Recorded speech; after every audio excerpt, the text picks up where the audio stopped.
You can see my ear. Yeah, I can see. You.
আমি আপনার এটা করছি পার্টিসিপেট এটা পারো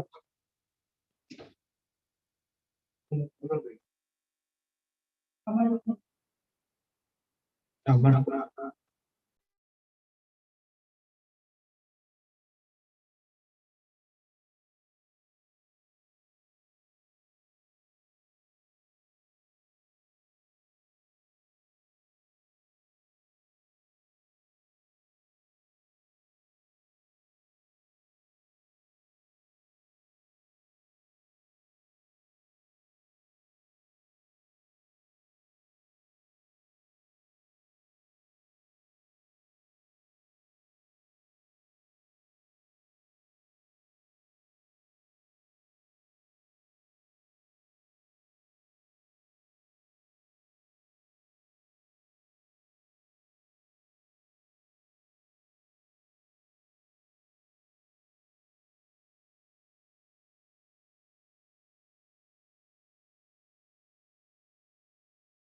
कंप्यूटर हो गया हो गया।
Welcome all to the 8th International Data Science Summit 2021.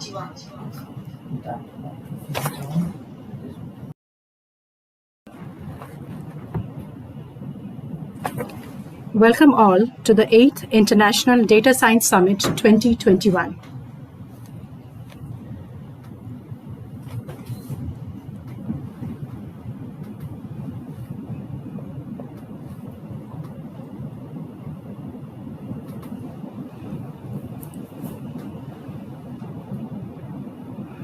It is my pleasure to introduce Ray Walsh, who will conduct the inaugural session. Ray Walsh, Director of European Observatory for ICT Standards, is a senior researcher and lecturer in the Faculty of Engineering and Computing in Dublin City University, Ireland. He began his career in industry as a software engineer with LM Ericsson and Siemens. Joining the lecturing staff in the School of Computing, DCU, in 1995, he delivers artificial intelligence, IoT, and data governance modules in undergraduate, master's, and PhD programs, and is chair of the graduate diploma in Web Technologies degree. Ray is chair of Big Data Value Association Standards Task Force, chair of network development at Gender Responsive Standards at the United Nations Economic Committee for Europe, chair of the External Advisory Board of Horizon 2020, Project Stand ICT.eu, research partner in Stand ICT 2023.eu, and co-lead on Elite S Fellowship Program for Emerging Technologies Standardization. Ray has been a digital leader with World Economic Forum since 2016 and was appointed to the IEEE, European Public Policy Committee on ICT in 2019, and is currently the AIWG lead for IEE EEPC. Ray was also appointed in 2020 to the OECD Network of Experts. Ray is the Executive Director of DSF International, based out of Dublin. Over to you, Ray.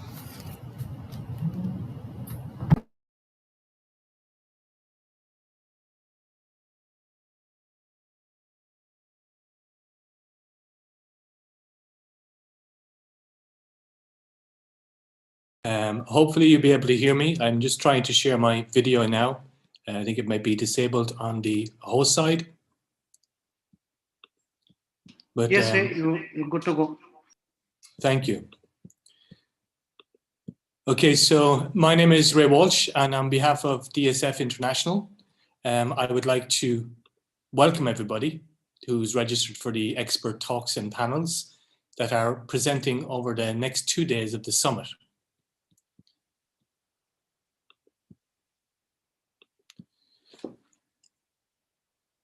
We are overwhelmed with the response and had to close registrations once we exceeded 3,000 registered attendees. To reach the maximum audience today, it's possible to join us. We are live streaming on YouTube and Facebook, so that those who can't attend the interactive sessions can still be part of this DSF International event and hear the valuable insights that our assembled international expert speakers are presenting here over the course of the next 2 days. It is my pleasure to introduce our first dignitary today, a very good friend of DSF International and a long-time supporter, Mr. Rajiv Vaishnav. Rajiv is the co-founder and managing partner of Cornerstone Venture Partners Fund, CSVP. The CSVP funds invests primarily in early-stage technology startups, developing innovations for both consumer and enterprise businesses. They're building India's frontier enterprise software as a service fund. Rajiv has over 40 years of solid experience in building brands and developing teams, expanding market share and building organizations from the grassroots upwards. He's a member of the General Body and Governing Council of Maharashtra State Innovation Society. He's on the National Advisory Board of SME Chamber of India and the Honorary Executive Chairman of Startups Council of India. Over to you, and please take the floor, Mr. Rajiv Vaishnav. Thank you very much. Can I have the video on, please, host?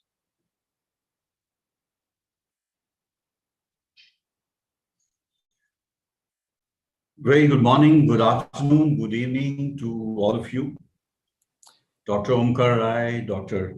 Ray Walsh, my dear friend Gautam Banerjee, Soma Banerjee, and all of you, ladies and gentlemen. It is indeed my pleasure to be here. It's a very nostalgic moment for me. I remember sometime in 2013 that I met Gautam and Soma for the first time, and we discussed about the genesis of Data Science Foundation. And like all of you will agree that in the life of an organization, 8, 9 years, 10 years is a very, very small period. Actually, Data Science Foundation is just in its infancy. It is also very important to understand the importance of an effort that goes behind building a foundation like DSF. And I'm taking this opportunity to share my experience. I have worked in 4 associations: Indo-American Society, Indo-American Chamber of Commerce, TIE, the Indus Entrepreneurs, and NASSCOM, not-for-profit organizations, 4. And it has so happened that I was associated with this organization literally for building the organization, grassroots. Either it was a region, membership base, branding, multiple things. And therefore, I exactly know what it takes to really build an organization. And kudos to all those founding team members. And today, when I look at the Executive Council, when I look at 1,200 plus members already as a part of this organization, my heart throbs with joy. We have heard the story of a gardener, an old man who was gardening and he was plowing seeds when a young guy came and asked this old man. He laughed actually, and he said, "Hey, old man, what are you doing? You know, you are about to die. You are so old. And still you you are plowing seeds. You are not going to see even the seed sprouting. Forget about the tree. And the old man laughs. And he says, my dear child, if my grandparents also would have thought the same way, then what the garden that you see around, you won't be able to see it. This is the foundation of an association. This is the foundation of an organization like DSF. I also recall, and I think it is very important that now that DSF is at a stage where 1,200 plus members, and as the membership grows, as participation of all of you from across the globe grows, there will be one question in our mind, that what am I getting from Data Science Foundation? Why am I be a member of this organization? And this question always haunts. It happened with me. It happened with all these people who run an association. So at NASSCOM, and my ex-colleague, my dear friend Nirupam, is also a speaker in this event. He will agree with me. This was it was 4th of May, 2003, when NASSCOM had organized a members get together. And there were some members and some non-members, and these were SMEs, small and medium enterprises. And the body language was so very negative. And we had Professor Deepak Phatak of IIT Bombay with us as a speaker.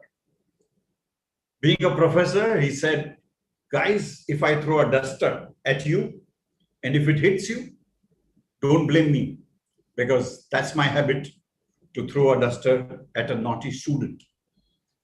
But let's go to the basics. What is an association? So there was a discussion, and maybe at the end of the discussion, people came out with that association is a group of people coming together or a group of companies coming together. And depending on the nature of an association, group of professionals coming together and trying to achieve a common objective. A simple basic definition. And everybody said, yes, yes, yes, we agree. And then he said something very important. He said, as a member of this association or this foundation, you have two responsibilities. One is to contribute, another is to demand. Because as an institution, it will not have its own intelligence. This intelligence, these resources will have to be provided by its members. And I was so happy when I looked at over 112 contributions coming to or resources participating in Data Science Foundation. So I firmly believe that any association is for the people, by the people, of the people. And therefore, it is our responsibility to ensure that we contribute to the organization as much as we can. And we maybe demand from the organization whatever that we expect. And only then, I think the organization can grow and prosper. Hello. Hey, Barry, this is Ray. Can you join? Yeah, let's end the call, Ray. Okay, Ray. Thanks, Ray. Right. So friends, it's an emotional day for me. And I remember, and there is a wonderful couplet that I always remember on this platform of Data Science Foundation. And it says that I started my solitary journey. People started joining me. And today, I have become a caravan.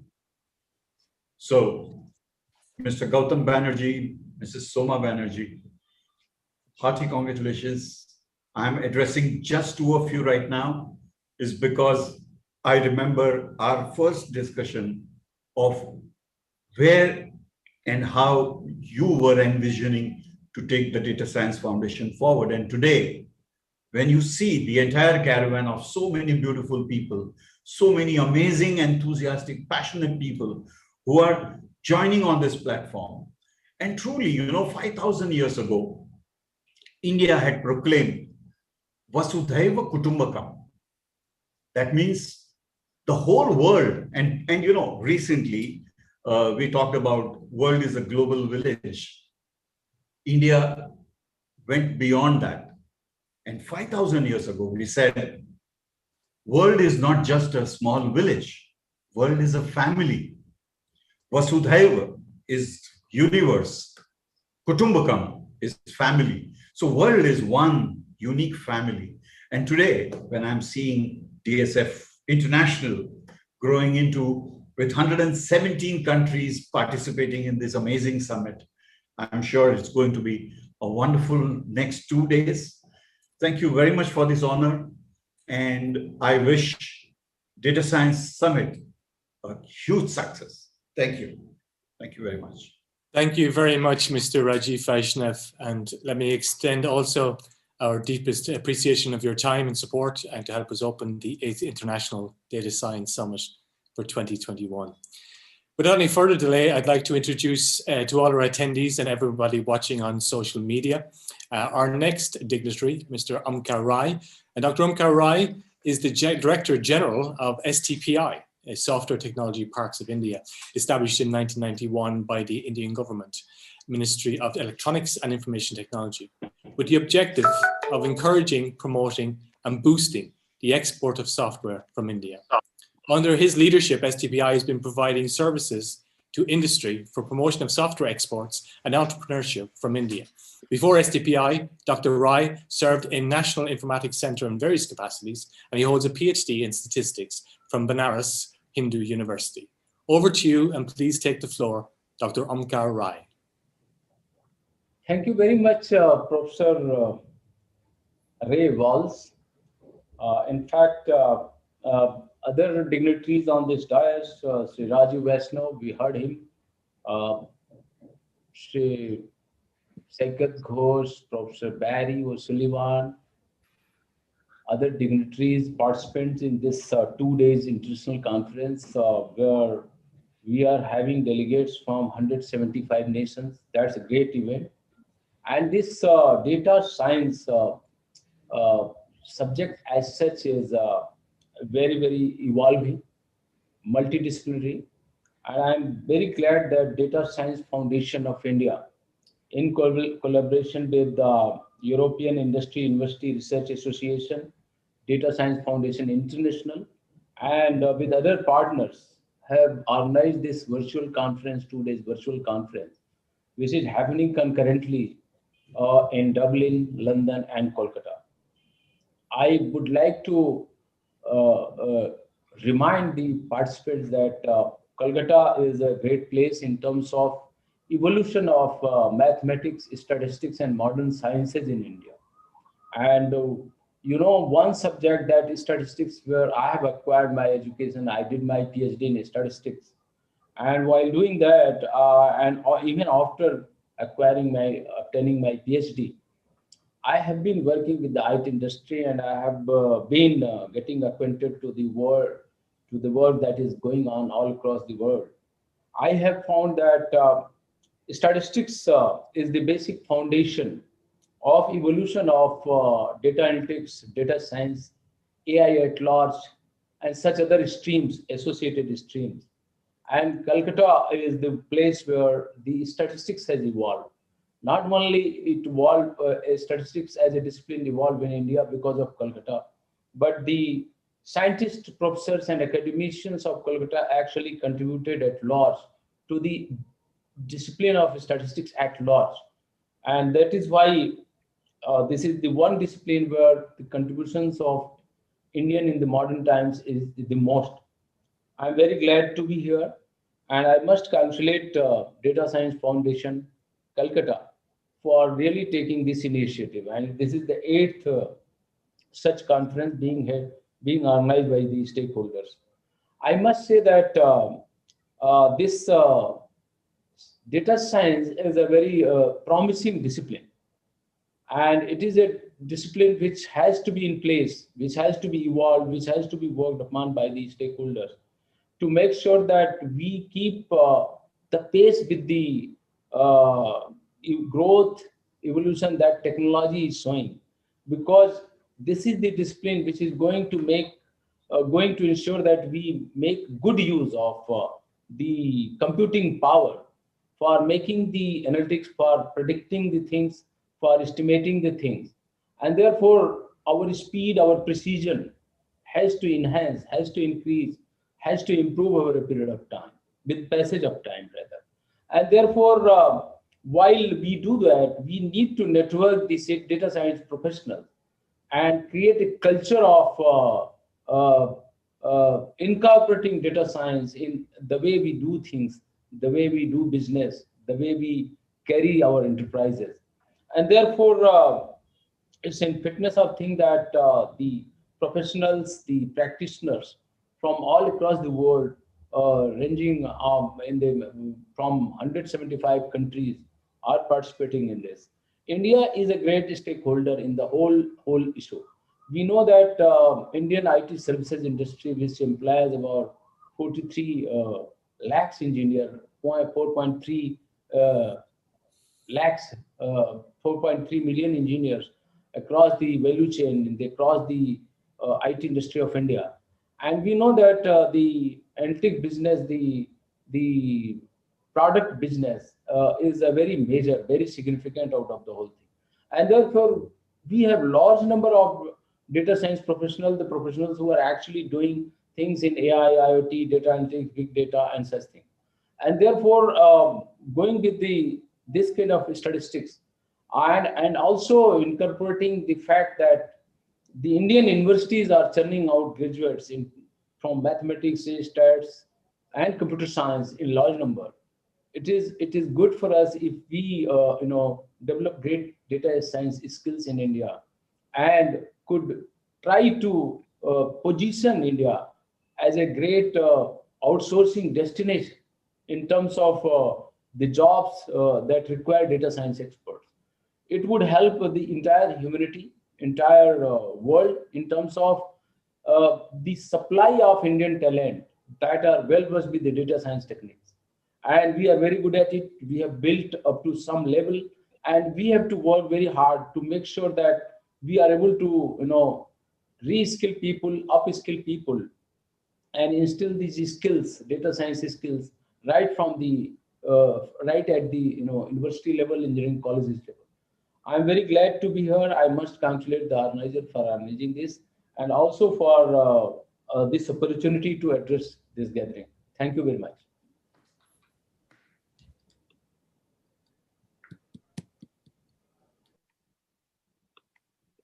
Thank you very much, Dr. Rai. We appreciate you also for taking the time out of your busy schedule to join the International Data Science Summit.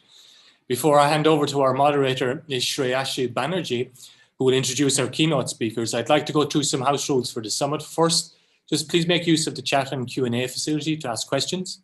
And we'd be delighted if there are any questions and comments on Facebook or YouTube, LinkedIn and Twitter that you use the hashtag DSS 2021 or Data Science Summit 2021, all one word, if you want to post some questions online. We have a packed agenda, so I'll remind all speakers when they have about 5 minutes left to conclude.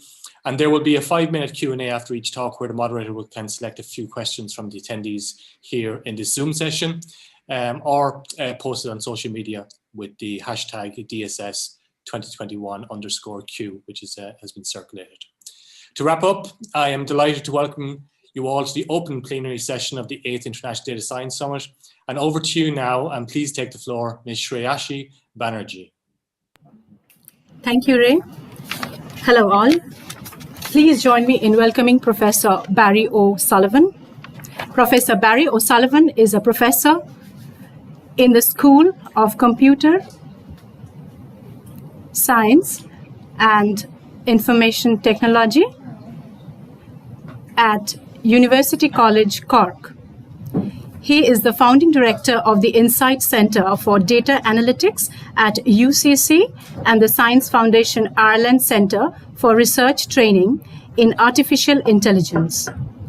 Professor O'Sullivan is a fellow and past president of the European AI Association and vice chair of the European Commission's high-level expert group on artificial intelligence.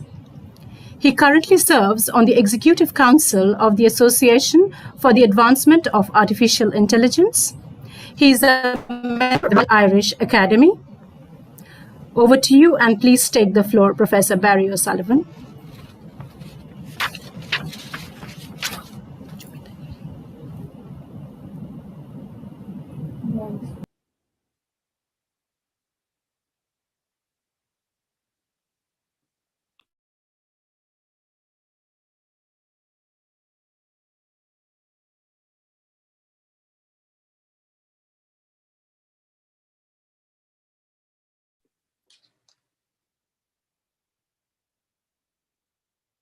Okay, we can see it, Barry, but we can't hear you.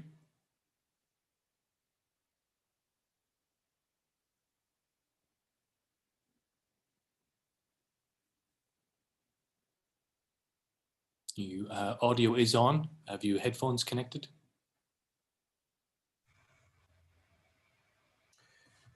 Can you hear me now, Ray? Can hear you now, Barry. Thank you. Go ahead. Thanks. So, good morning, everybody, or good afternoon, rather.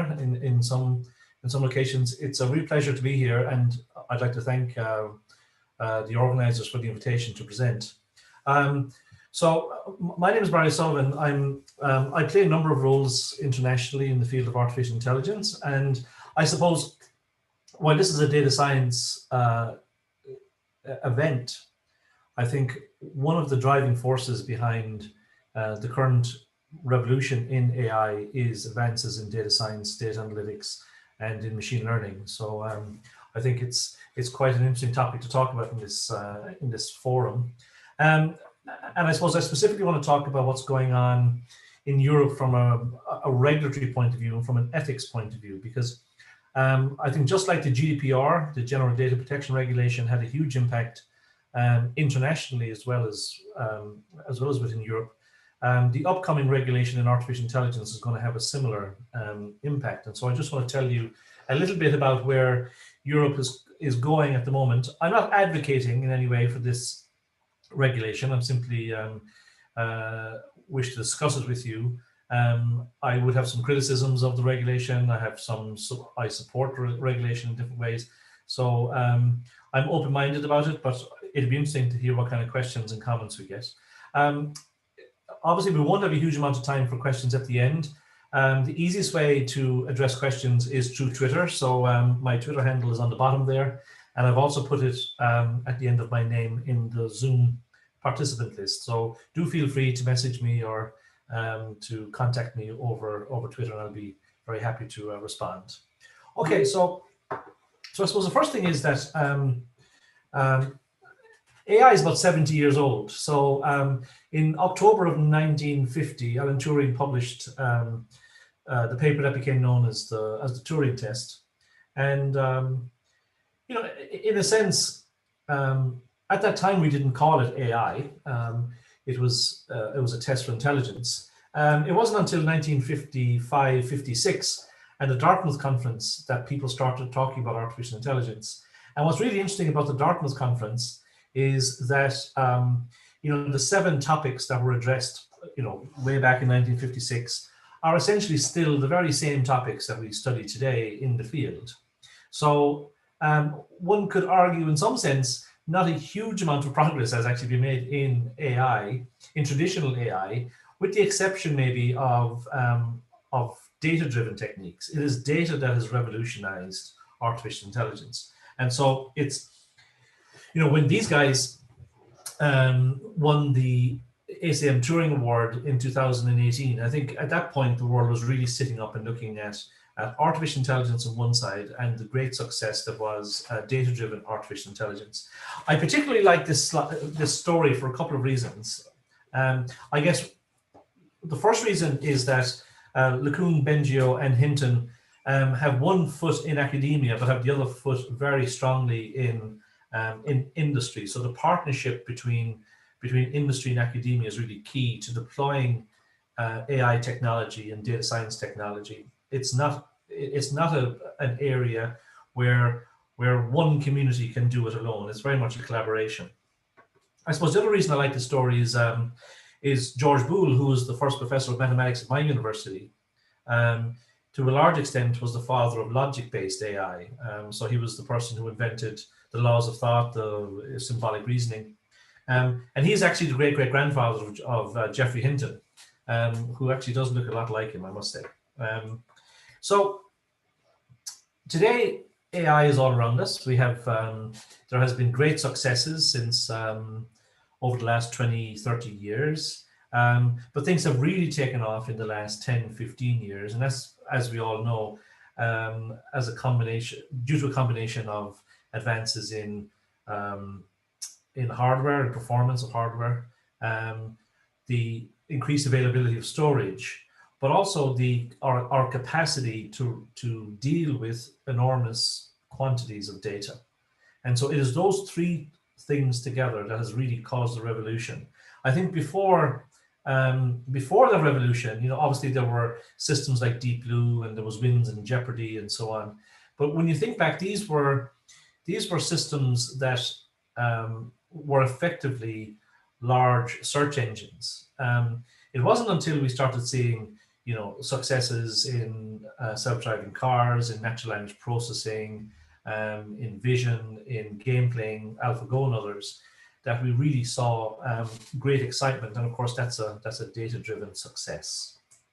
Of course, with those successes, there is this debate about the impact of bias and the negative impacts of these technologies. I think we have to be very, very careful about that narrative. The technology is not the problem. How we gather data can be the problem. So if we have data sets that are unrepresentative for whatever reason, there are many, many reasons this can occur. We need to be very, very careful that we don't, in a sense, create great fear of the technology. And one of the things I worry about in a European context is that the narrative around AI and about large-scale data is a scary one. It's about, contravening fundamental rights. It's about bias. It's about negatively impacting people's autonomy. But we do have to moderate that debate with the great successes that we've had in the technology, but also we have to think about, well, why is it that these fears arise? Excuse me. And it's not because of the technology. It's because, in a sense, how it is used, where it is used, and the expertise of the individuals who are using it. So we do have to be careful about this. I think over the last year, we've seen tremendous successes of data and AI in the context of COVID-19. This is a report from the World Economic Forum from mid last year, looking at how data and AI were successfully battling at the front line of COVID-19. And just to give you a sense of the kind of things that are being done, and many of you already know this, of course.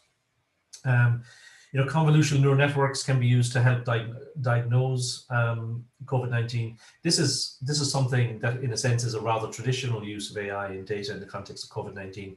I think we know that we can diagnose from images very, very well, but of course, not to take away from the success here. The success was tremendous, but this is just one simple example of where the technology can be used. I suppose one application of data that's had a massive impact recently, which we're not talking about very much, is the tremendous success of the Blue Dot system that really anticipated the outbreak of COVID-19 by looking at data-driven sensors way back in late 2019. And I think we do need to go back and look at that kind of thing, because one of the challenges we need to deal with is how to react in future to further pandemics and how do we anticipate them and so on. There's been great innovation in the context, great data-driven and AI-driven innovation in the context of COVID-19. This is a conversation, a chatbot, which was produced to help individuals find the right information about COVID-19. So everything from what kind of accessing health information but also public health information and also medical information. So, so some great work is done there. Of course, in apps like this, there's a huge responsibility to ensure that the technology is working properly and is robust, because people are relying on the outputs of these systems very strongly. There's a lot of work on looking at how to deal with risk in the context of COVID-19. Right across the world, countries are taking a very different approach to how they manage the disease. In my own country, in Ireland, we're currently under a very strict lockdown. In other countries, there isn't that lockdown, and that's because of prevalence of disease, but also just in terms of the attitude and the strategy that different countries have for dealing with it. But one of the things we are going to have to deal with at some point is the whole question of risk-managed decision-making. And there are technologies out there, data-driven ones, that can help individuals make proper risk-managed assessments about how to behave and how to act. Again, another startup company arising out of the challenge. We've seen great uses of data in helping discover treatments for the disease. This is just a simple example from AWS, where they bring together huge data sets to allow people to search through them. The data sets can be medical, it can be based on medical literature. The Allen Institute for AI in Seattle has been doing something similar. There are many examples of this kind of activity. A really nice example of some innovation that's taking place to deal with COVID-19 in a data-driven and AI manner is this paper, which is just about to be published from a group at MIT, where they show that using a smartphone to record a personal cough, that a very, very accurate diagnosis can be made just on the basis of the sound clip. And I think this is a really fascinating example of where data can be used in the treatment of COVID-19. So coming back to the European setting, so what's going on in Europe in this space? I suppose, so one line of work is related to Europe's coordinated plan for artificial intelligence. So in Europe, all of the European AI strategies are based on a single document that was produced by the European Commission in 2018. This document, the Coordinated Plan for AI.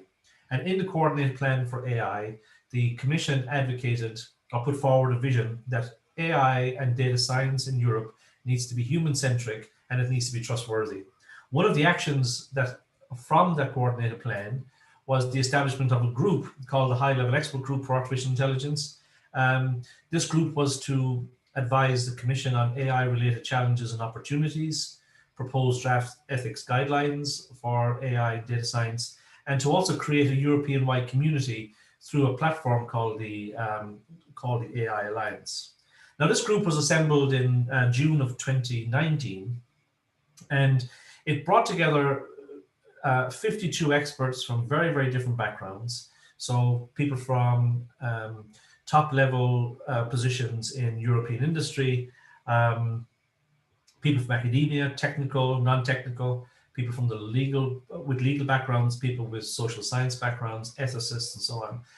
Representatives of special interest groups like those with disabilities and minorities. And this, I was honored to vice chair this group, supporting Pekka Ala-Piitila, who was the former deputy CEO and president of Nokia Mobile Phones. The two documents, the two major outcomes of that work were two reports. One, the ethics guidelines for trustworthy AI, which I'll talk a little bit more about in detail, because these are really having significant impact on the regulatory structures around AI and data in Europe. And of course, we also produced a policy and a set of policy and investment recommendations. So just on the ethics guidelines, which I want to talk about in a bit more detail, Europe now, on the basis of the work that we did in the high-level expert group, sees trustworthy AI as satisfying 7 key requirements. So the protection of human autonomy and agency, it must be technically robust and safe. It must protect privacy. There must be proper data governance. There must be considerable transparency and accountability. It must protect diversity. It must avoid discrimination and ensure fairness. It must protect societal and environmental well-being. And of course, it must be accountable. So these 7 key requirements are now actually becoming written into regulation. And the reason I highlight these in a data science context like this is because if you look specifically in the context of personal data, and you think about things like human agency and oversight, robustness and safety, privacy, data governance, transparency, and so on, what you basically get is the General Data Protection Regulation. So when you look at human agency and oversight, the articles in the GDPR around transparency, around algorithmic decision-making, around the right to obtain human intervention, risk assessments, data protection, impact assessments, all of these things. The principles of trustworthy AI, the requirements of trustworthy AI are already present in the GDPR. And essentially what the group has produced, although not by design, is essentially a framework for artificial intelligence, which is very much informed by the kinds of considerations that we have in the data science and data analytics world. And there was a remark made in the introduction by one of our distinguished speakers that I think the remark was related to data science and analytics specifically, and then the comment was, and AI in the large. And essentially this viewpoint of ethics in Europe is very much like that. It's bedded down in data, and of course, but it's related to AI in the large. So I suppose one of the outcomes is, and I'd be very interested in getting feedback from participants here, ethics codes are all very well and good, but they have to be operationalized. And so one of the things we've done in my research group, in collaboration with the high-level expert group, is to produce an online assessment list for trustworthy AI, which we've made available at this URL. You can go along, you can register for free, you can experience it, and I'd be very interested to hear what you say about what you think. But all of this is leading up to probably the most significant regulatory development in Europe, possibly in the last decade, maybe even more important than the General Data Protection Regulation. And that is that the new European Commission President has promised to regulate for AI this year. Now, personally speaking, I think it's a bit soon to regulate for AI. I think we need, there's the risk that regulation gets in the way of innovation. But this is how the Commission wishes to do things. And so we will watch that carefully. It published in February of last year a white paper on artificial intelligence, which sets out the vision for the regulatory framework that the European Commission has. And I think for those of you who are working in Europe or dealing with European companies or dealing with the data of European citizens or developing technologies that you expect to be sold into Europe, and they are AI and data driven, I think it's extremely important that you read this, this document and become familiar with it. Essentially what the document does is it advocates for it describes an ecosystem of excellence and an ecosystem of trust. Ecosystem of excellence is all about how do we build an excellence, innovation, and research environment. The ecosystem of trust is about regulation. So how do we ensure that European citizens trust in AI, and what do we need to do in order to ensure that occurs? The white paper, when it talks about the ecosystem of trust, talks about a risk-based approach to AI regulation. And I think this is really key. So essentially in Europe, risk means two things. It means the impact that a technology has on the fundamental rights of individuals. So European regulation, European charters, all European legislation is bedded upon the foundation of a charter for fundamental rights of European citizens. And so risk here means the extent to which technologies, data-driven or AI, impact on those rights. The other risks, of course, are risks related to just the safety and the robustness of the technology.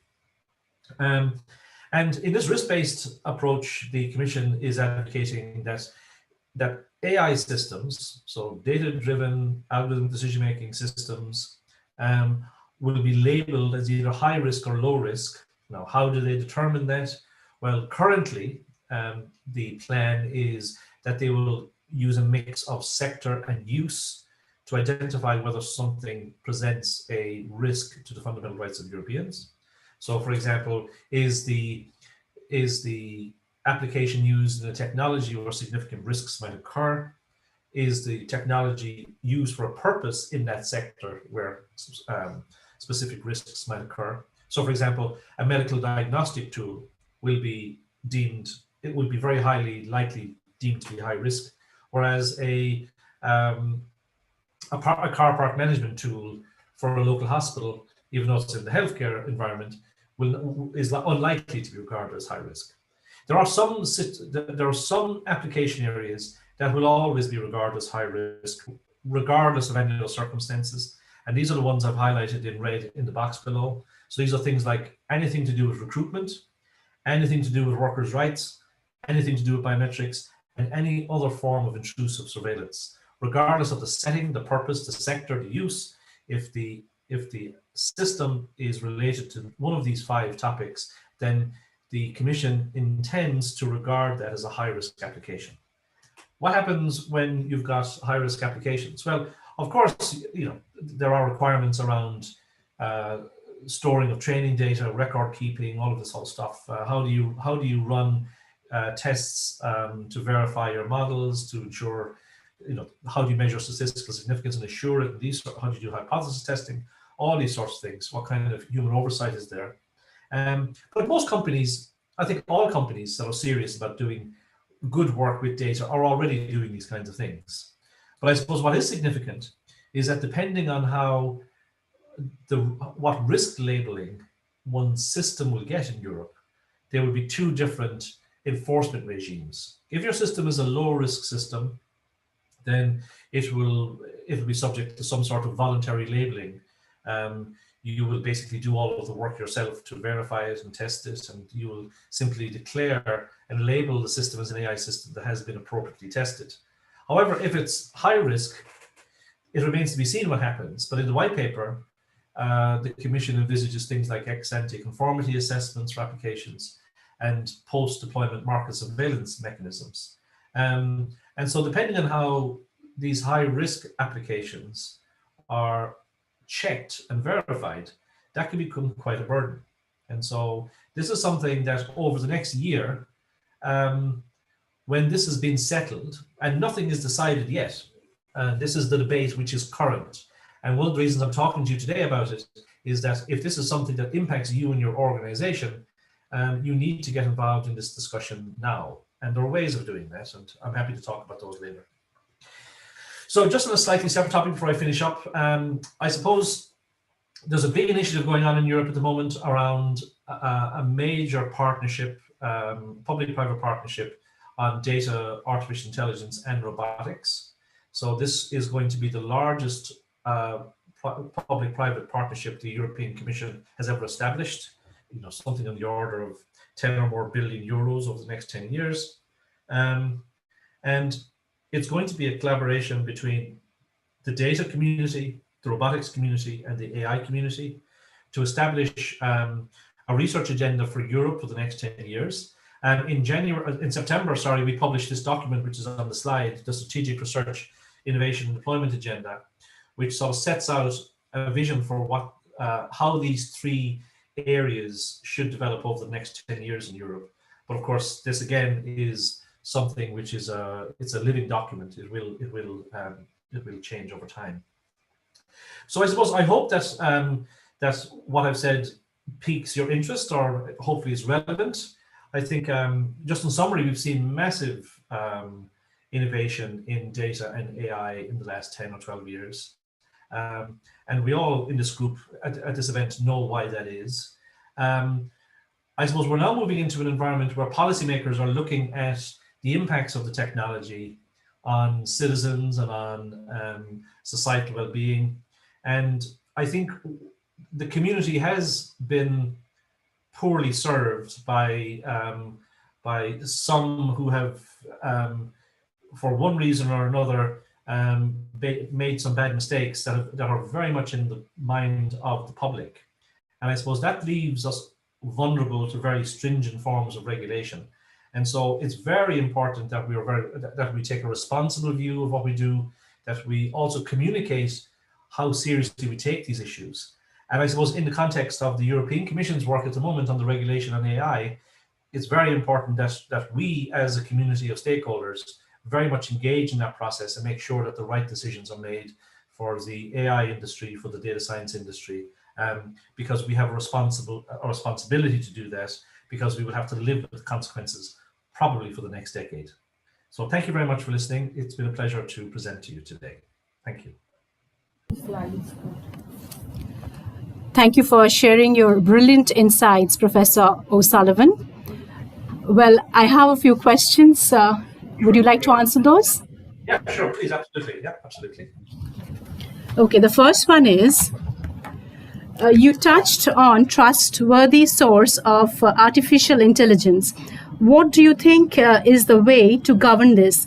Probably a standards body? Yeah, that's interesting. I think standards are certainly very, very helpful. The European Union are obviously going down the route of regulation. Personally, I think most of these types of issues in practice are engineering issues. I think we need to build this kind of trustworthy thinking into how we produce systems, how we gather data, and we need to document and I suppose communicate that. Obviously, standards are very useful in setting down those processes. So I think I would be a greater fan of standardization than I would of regulation, because I think regulation, I think, is a very severe mechanism for dealing with these types of issues. Personally, I think good engineering practice and making sure that we design standards that embed this kind of thinking into how we do our work from an engineering point of view is what's necessary. Okay, there's another question for you, Barry. It says that you mentioned that it is not the technology that is causing fear, it's the data. Could you please explain it a bit further with an example? Yeah, so, well, I didn't say that it's the technology or the data. I said that there's a narrative, that there's a very scary narrative around AI and data-driven applications at the moment. And that's for a couple of reasons. I think it's because people don't understand technology. And so they are surprised sometimes by the outcomes that can be achieved. I suppose the other thing is, I don't think that I made the remark in the context of bias that, you hear phrasing like, data analytics is a biased technology, or artificial intelligence is a biased technology.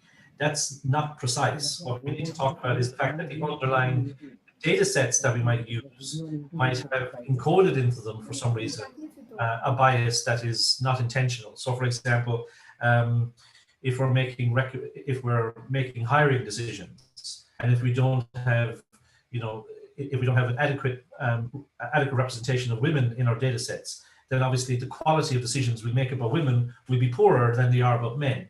And a very nice example of this recently was Facebook Research did this work with the ImageNet dataset, where they looked at the geotag information on the images, and they separated the images by geographical location.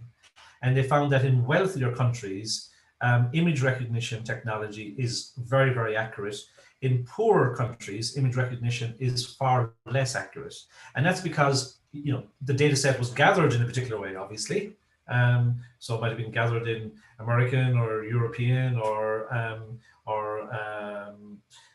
large cities in certain parts of the world. Whereas, there are regions where everyday objects like soap and towels and bread just appear differently because they might be handmade or they might be sourced differently. And so you could argue that's a bias in the data set, but the consequence is it gives very different accuracy results for two different groups, and that's perceived negatively. It's not a fault of the technology.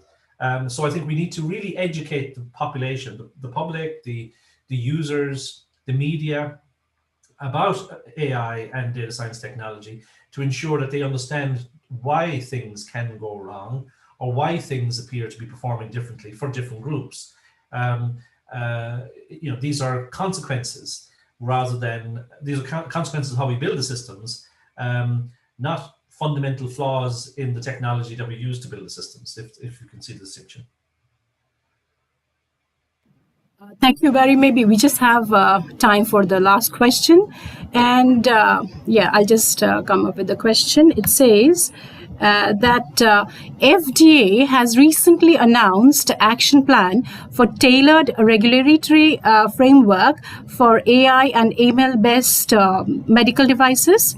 Now, how can European Union encourage to promote a more competitive market for AI-based tech developers and manufacturers? That's the question. Yeah, this is a really important question, I suppose. As well as the FDA side that was just mentioned, the European Union has introduced two medical devices regulations, and these will come into effect. The first of these comes into effect in May of this year, and the second one comes into effect in April of next year. And these will actually impact on data and AI-driven technologies used in health. So we might think of a medical device as a physical health machine or object. That's not the case in Europe. A medical device can be a piece of software. I suppose the question of competitiveness is a very serious one. I think we need to, I said at the outset that I would have lots of criticisms of regulation. One of the criticisms being that unless we really need to understand the consequences of regulation on our ability to be competitive and to innovate. It's certainly true that we want technology to be trustworthy, but I think the industry has shown itself, I tend to be an optimist, industry has shown itself repeatedly that it takes its obligations seriously. So I would prefer to see that there's a greater opportunity given to the technology sector as a whole to demonstrate how it can do this properly and to design appropriate solutions rather than having them imposed externally from groups who may or may not understand the detail and the subtlety of the technology as a whole. Like, for example, artificial intelligence is such a broad term that I think there are several thousand people attending your event. I think everybody would have a slightly different definition of AI. It's very difficult to regulate something that has such an amorphous definition, but there we find ourselves. So I think what we have to do is we have to engage with the policymakers to make sure that they make the right decisions and that they don't do something that's going to adversely and negatively impact on the commercial world. Thank you. Thank you very much, Barry. Actually, the questions are pouring in, so is it okay if I squeeze in one more? Absolutely, absolutely. I'm happy to answer questions all day. Okay, I appreciate that. Speaking of data management, do you think we could have quicker policy making with government data? Will it be community-based, and how close are we to this in Ireland? Yeah, so I think certainly there's a huge move from there's a huge push on the public sector side for the use of open data. Of course, there are huge challenges, with public data. It's obviously highly personal. It's highly specific. It's highly impactful. So in the Irish context, for example, we have a government office called the Central Statistics Office. It is extremely difficult to get access to data that this group has because it is protected by law due to the sensitivity of much of that data. So there are huge challenges in getting, despite the very encouraging statements from governments, there are huge challenges in getting public data out into the hands of citizens and into the hands of entrepreneurs. For me, the best case in point is Estonia. I think Estonia really does this extremely well. And I think, there's also just from a data management point of view, and we're seeing this in the context of COVID, that lots of our public sector data infrastructure was never built to support the kinds of decision-making that are required now, to be able to make fast decisions, to be able to quickly evaluate the impact of policy. But we have to get there. And I think this is the role of a community like this. I think we cannot be, as experts in data management, data governance, AI, passively sit back and let the policymakers and the politicians and the public servants design these things. I think we need to get in there and tell them how to do it. And my experience is that they're very welcoming of that. You know, they want the expertise that this group has. And so I would encourage everybody to reach out to your local public data repository, your local government, your local national government, and try to help them and advise them on what they should be doing. Because I think governments as a whole, public data owners, are struggling with the challenges today because the world has been completely changed in the last 12 months. Thank you very much, Professor Sullivan, for the time that you gave in accommodating all the questions. Thank you very much. It was a pleasure having you.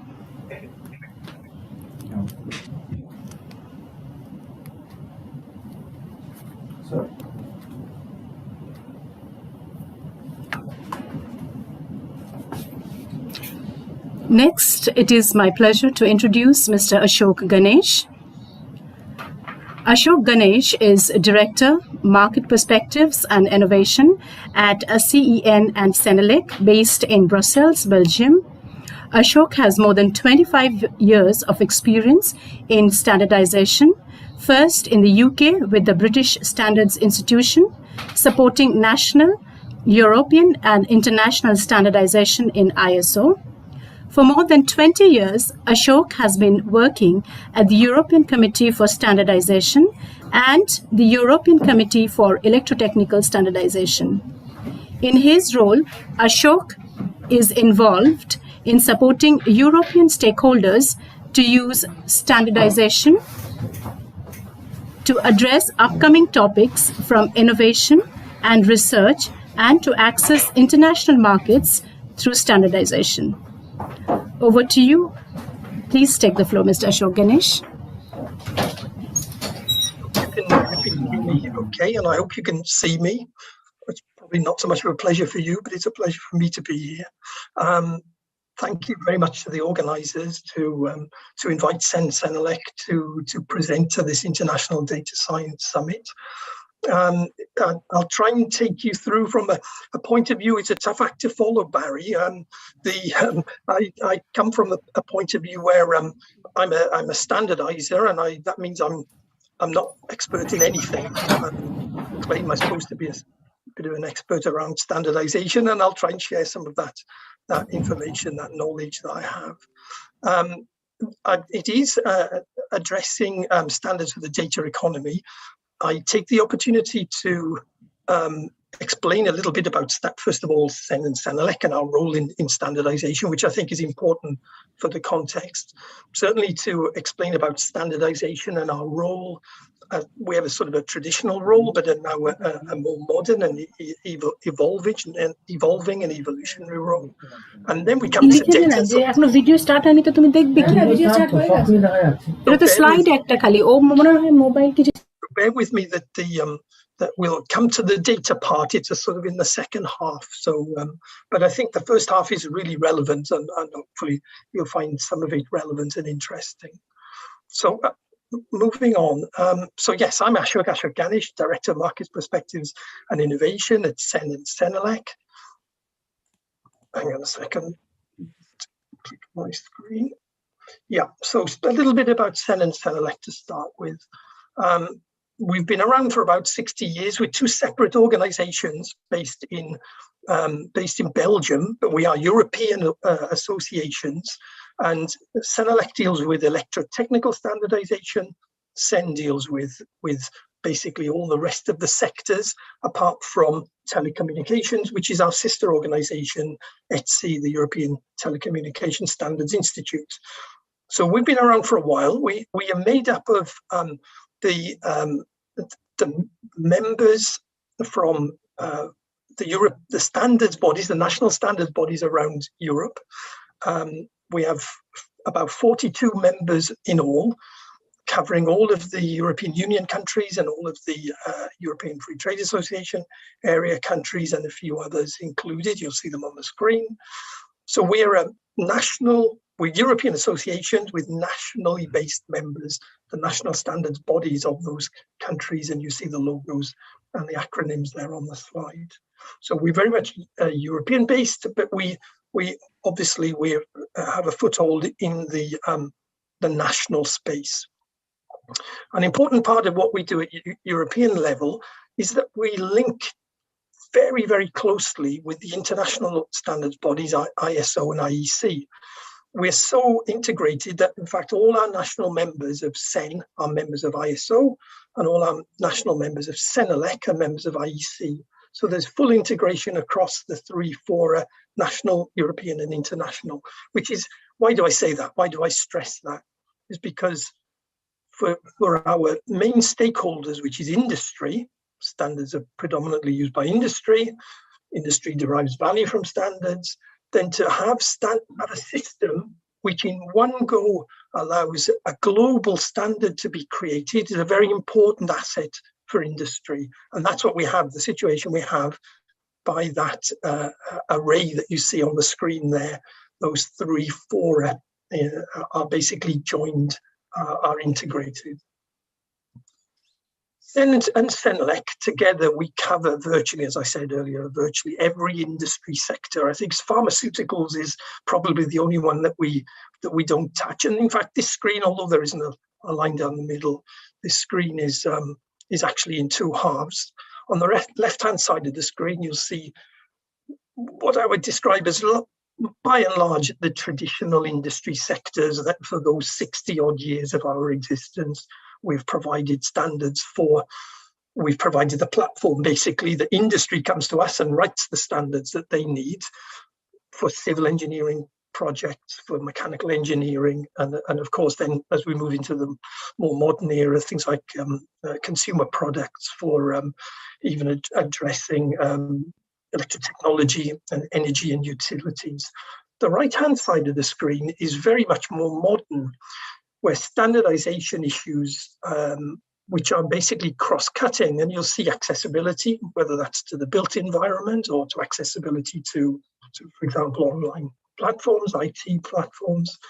We have the upcoming issues of artificial intelligence, energy management, environment, and sustainability. And of course, at the bottom of the slide on the right, you'll see all the smart grid, smart house, smart city issues, topics, which, as I say, are cross-cutting across our, I call our traditional industry sectors. Industry the industry sectors is where we grew up, where we are embedded in and we're linked to, and that's been our focus rightly, and it's still maintained that focus. But of course, the world is more complicated than it was, and now we need to, and we have been evolving as standards bodies in Europe for a few years to try to make sure that we are all encompassing, that we can address all of the needs of our stakeholders as technology evolves, as the world moves on, as there are more and more pressures coming from different aspects, whether they are political or economic or international, certainly technological. Just I draw your attention, and that's why I put it in red on the bottom left there. We have 22,000 European standards. That's the full catalogue in Europe of standards that have been developed by our stakeholders, our industry stakeholders. It's neither the bigger the better, that's certainly not the case, but it represents the number that are needed. I just draw out, before CEN and CENELEC became really active, say back in the 1970s, then our standards, our members, our national members had around 160,000 standards in place, the national standards. So by forming two European standards bodies where the model, the rule is when a European standard is approved, that must become the national standard in 34 European countries. Of course, that swept away many, many pre-existing standards. So that's a level of simplification. So standards are not usually make the headlines, and it's probably a good thing and a bad thing. But standards are working behind the scenes to allow industry to be effective, to be successful, and to be profitable. And focusing on the fewer standards, the better, that change from 160,000 to 22,000, I think, is significant. Just the other bottom line of that in the green box is what we have our other products alongside our European standards products, which some of which address what we call pre-standards. So for upcoming areas, results of research, or untried, untested, unsure areas, such as new technologies, we can offer a pre-standard to the market, which helps to gain experience. It can be used and it can be tested and then hopefully find its way up to a full standard. I move on. Just a little bit about standards in case you're not 100% familiar. So standards cover a range of applications or needs, starting at the very basic at the top, fundamental standards for terminology and conventions, signs and symbols. Then we come on to the test methods and analytical methods, standards for measurement. Then next in line is specifications, and this is probably where we are today, is the most focused on of standardization in any area, products, services, systems, and the performance thereof requires a standard, or a standard can be a huge benefit to putting that product, service, or system into action, into service on the market.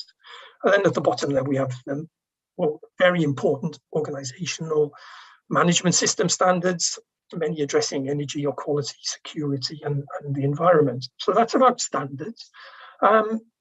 The standards we deal with through our national members, through Sensenelec, through ISO and IEC, are, as I mentioned already, they're tools for business. They're tools for business to be competitive.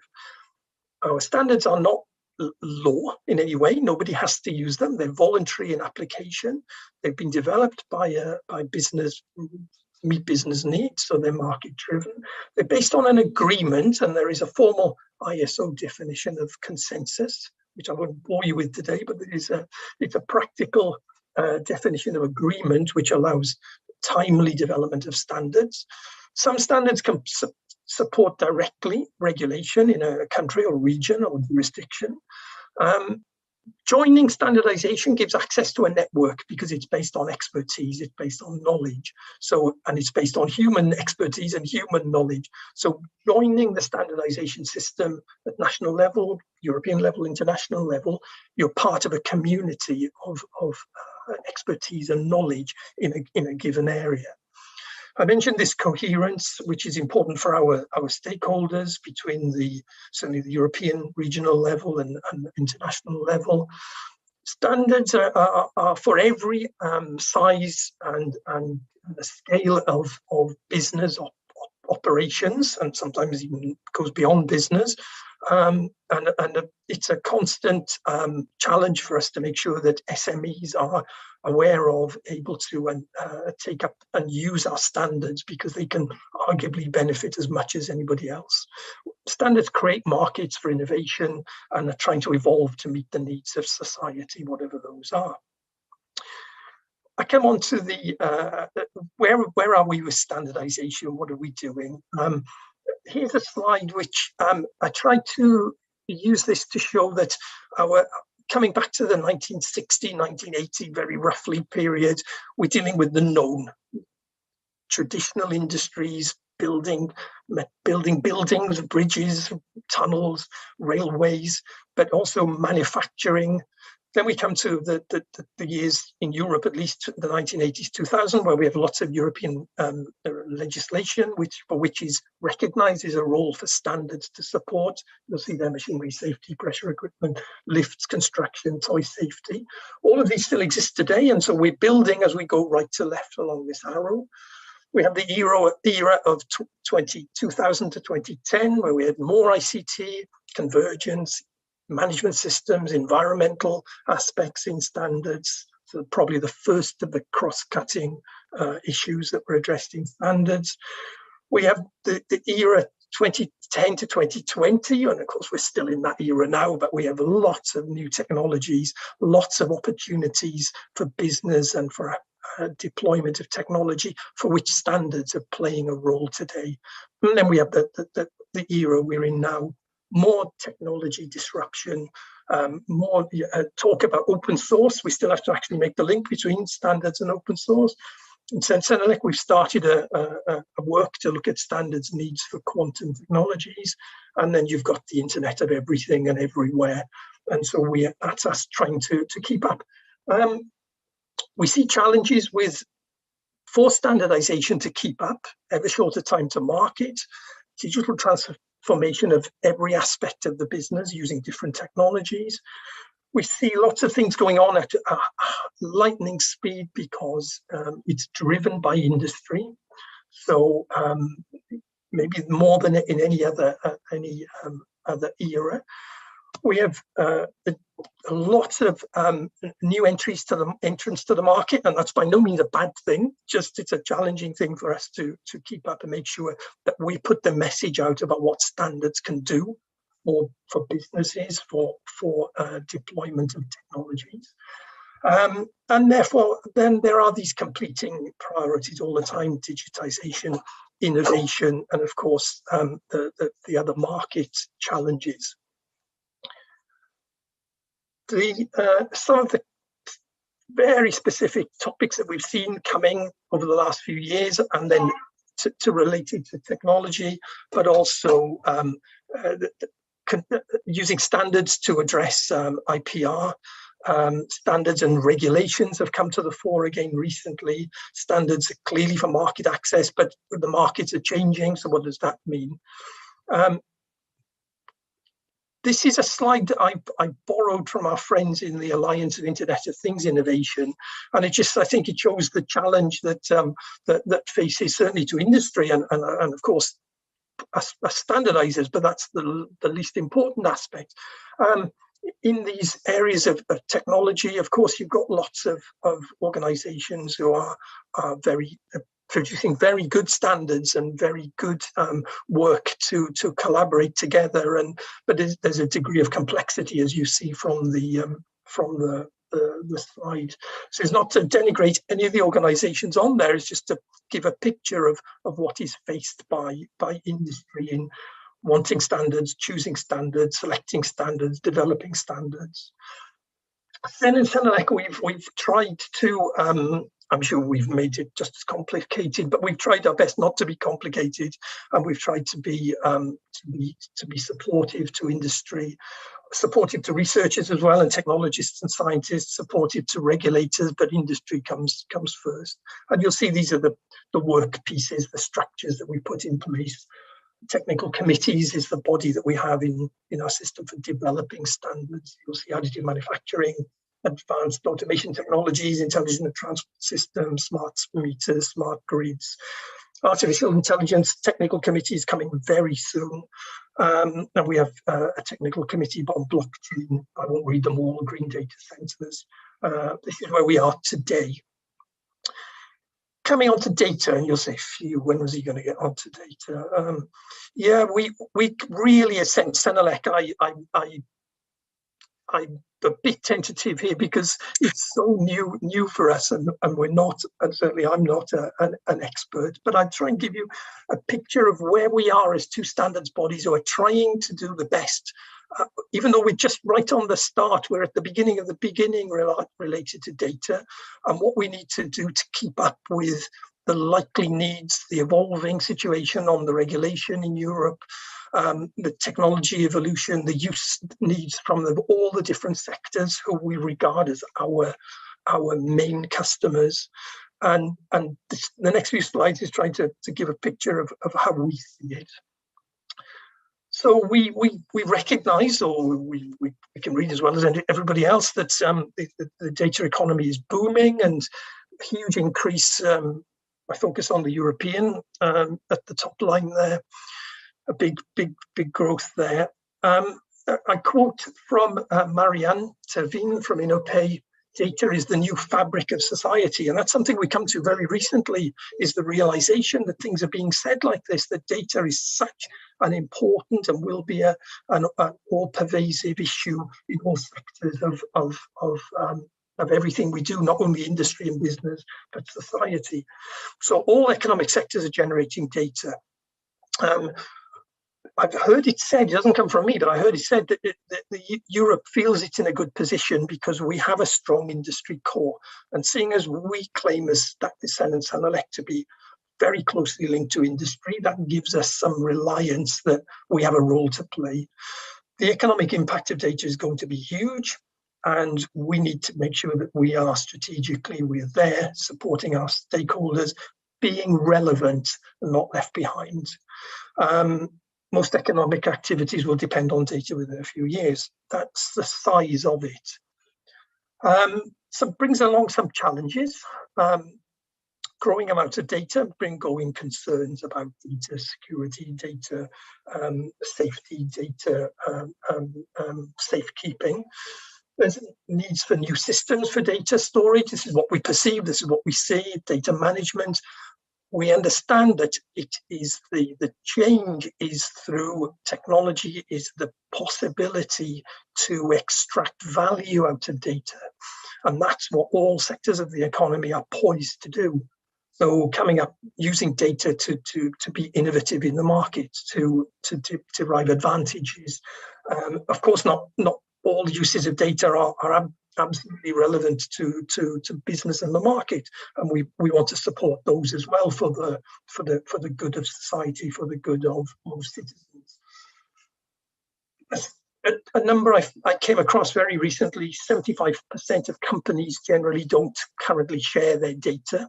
So if those 75%, which we would expect, will start to do that, again, adding to the boom and the growth and the incremental increase of data. 90% opposed to compulsory sharing of data. I think is an interesting one because I'm not sure that too many people are talking about compulsory sharing of data. So already, if you're having these sentiments voiced, and I think Barry said something similar, was that people are and businesses generally concerned about data. It's about data protection is the first reaction, and the idea that somebody's going to compulsory make you share your data. Although I'm not sure that anybody is, but you can understand that's a natural reaction and a reaction against something. So businesses need to feel in control. We hear the words we lack, but we need trust. We need trust in order to release our data, to share our data, to exploit our data, to valorize our data. We have an issue in Europe, which some stakeholders have been voicing, and I think it's got quite some political recognition, is that there is a certain domination of global cloud services. And perhaps those dominating maybe today it's okay, but maybe in the future, will they still have the best interest of Europe at heart? Because most of these cloud services are not European based. So will they have that European values at heart? Will they service fully the European needs? And that's it. We hear that we see that concern voiced, and that's part of where we think we probably need to support as two standards organizations. Here I found a very interesting, what I thought was a very interesting European Commission survey. It was carried out in the middle of last year. The link is at the bottom of the slide. There were 800 responses, and I understand about 400 of them were from business organizations. So it's not a huge, it's not biggest most survey, but it's still some interesting numbers. And we see that the vast majority of those responding see the need for a data strategy to enable the use of data. The recognition of how that data can be used for the common good, also used for business, is very high, and that's a good thing. Already, organizations are reporting difficulties in recruiting data professionals, and I think that's an aspect, and certainly interesting for CEN and Senelec as standards bodies to provide standards which are addressing training needs and knowledge needs. Many organizations had difficulties actually using their data, sharing their data, and there are data interoperability and transfer mechanisms that are lacking or not up to speed. feeling that governments, certainly in Europe, should make major investments which allow for the correct and proper use of data, which is interesting. The need for data governance mechanisms in order to capture the data safely and to allow its cross-sectoral use. I'm very much interested in the last but one bullet there. 60% of respondents say that there are insufficient tools to donate their data. So proactive freeing up and sharing of data, which I think is a good sign for the future. And as a standardizer, I'm very pleased to say that a lot of people say that standardization is necessary to improve interoperability and cross sectors. I added the skills bit in the bits afterwards because I think that's sometimes a forgotten area. I then borrow from we've just started to discuss with the Gaia X project, which has just turned into an association in Europe, and they've done some very nice, and this is from their website, some case studies on the use of data in different sectors. And you see advanced manufacturing, I won't read them all, but collaborative condition monitoring, predictive maintenance, connected shop floors, all absolutely data relevant innovations and challenges that we recognize as Sensanelec can have a standardization role. So we're learning that, and we're seeing these needs expressed and captured by the colleagues in Gaia X. Healthcare, the other one on that slide. The next slide is mobility, agriculture, energy. Absolutely, it makes me very confident that we can do something when I see how cross-cutting across all sectors the issue of data is, and with our footprint in the industry sectors from 60 years, we feel we're in a good place to contribute. We're doing for time, hopefully not too bad. Here the European Commission has been very, the European Union, the European Commission has been very active in the last couple of years, looking at, as Barry said, AI. We see the data policy announcements, and that's the survey I mentioned a couple of slides ago is coming from one of those initiatives. And here we see the idea of common European data spaces and how they work. This model of how sectors and individuals would provide their data in a safe and organized way. We see at the top of the screen the use of standards and tools for interoperability, tools for sharing the data, the capturing the data that would give the security and the feeling of confidence and that feeling of trust that the data is going to be trusted from all these different actors, all the different sectors. Allowing at the bottom the provision of data services to collect, to combine, and to enrich, to process, to valorize the data. And I've added the added value at the bottom because we mustn't lose sight that that's the goal, is to extract data and extract value from all of this data that's being collected. We come on to, this is, sorry, the slides are, I just wanted to show, we realized when we looked into our own garden, do we say that?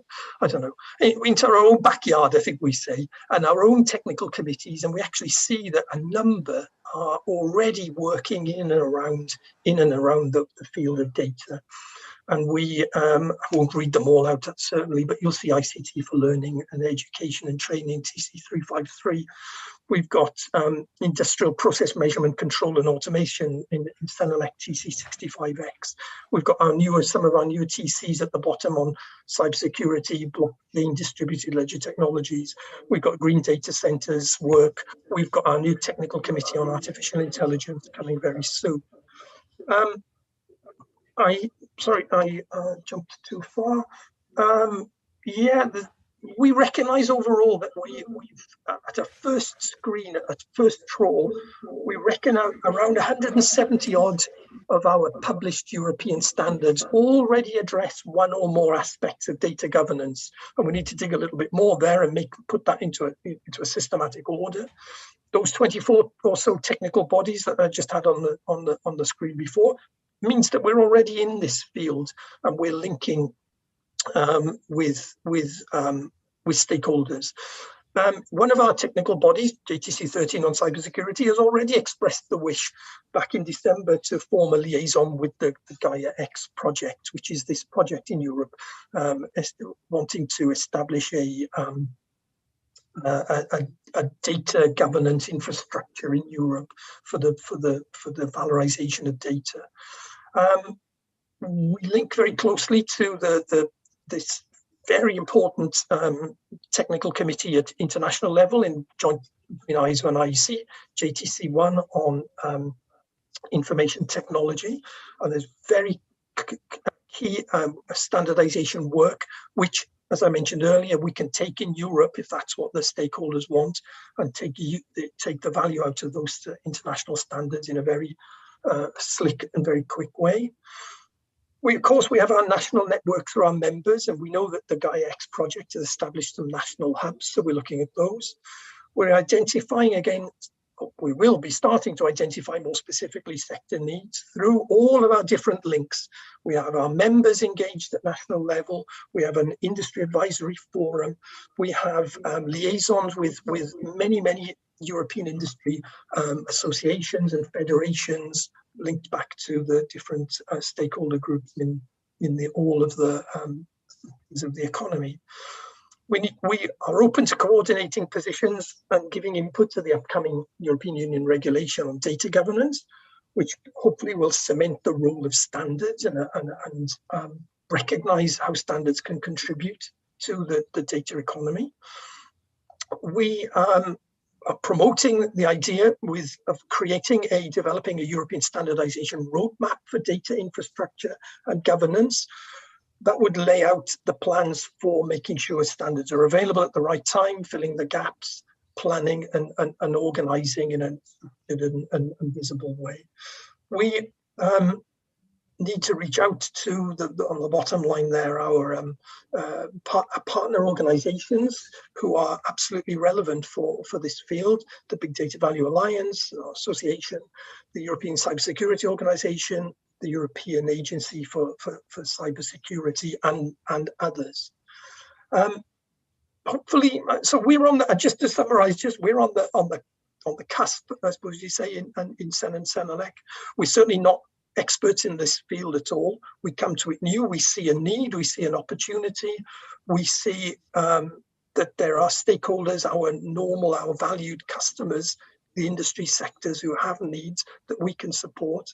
And this is how, hopefully I've given you a little vignette of who we are, what we do, how we see that we can support, and what areas that we are investigating which can take us forward. And that's me. Thank you. Thank you very much for the opportunity to share that with you. Thank you very much, Mr. Ashok Ganesh. Thanks for your perspective on roadmap on European standardization. It was indeed a very enriching experience. Thank you very much.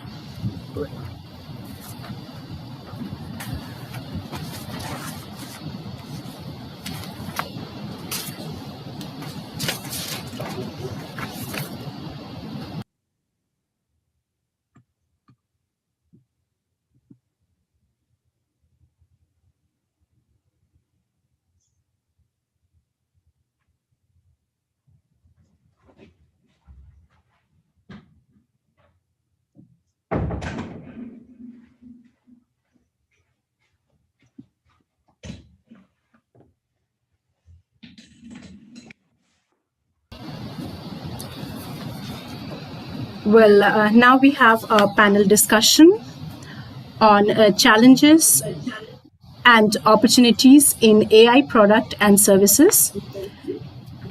It is going to be conducted by Nirupam Chaudhary.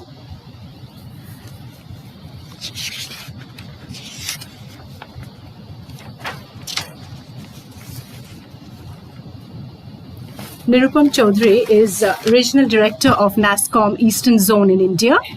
He has more than 2 decades of experience in information technology and related market intelligence.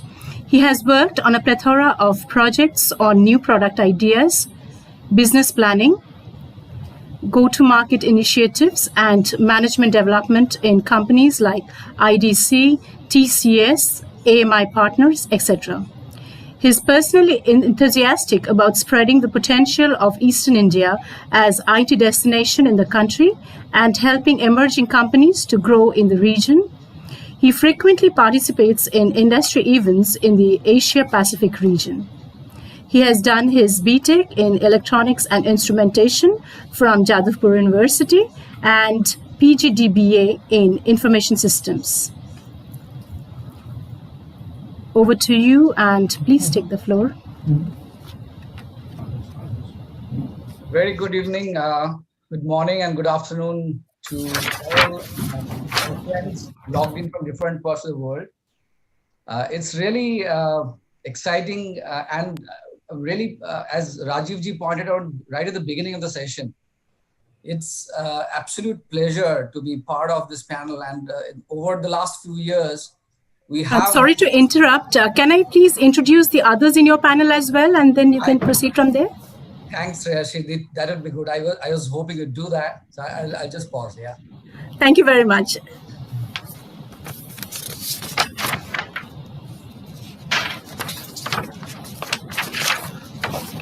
Well, we have Dr. Raul Villamarin Rodriguez, who is the Dean of the School of Business at Woxen University. He is a registered expert in artificial intelligence, intelligent systems, and multi-agent systems at the European Commission, nominee for the Forbes 30 Under 30 Europe 2020 list, and an awardee in the European India 40 Under 40 Leaders. Alongside this, he is a regular keynote speaker and panel moderator at various national and international conferences or summits. Additionally, he is a member of the Harvard Business Review Advisory Council, the Oxford Artificial Intelligence Society, embedded in the University of Oxford, and the Institute for Robotics, Process Automation, and Artificial Intelligence. He has co-authored 2 reference books entitled New Age Leadership, A Critical Insight, and Retail Store E, and has more than 70 publications to his credit. Welcome, Dr. Raul.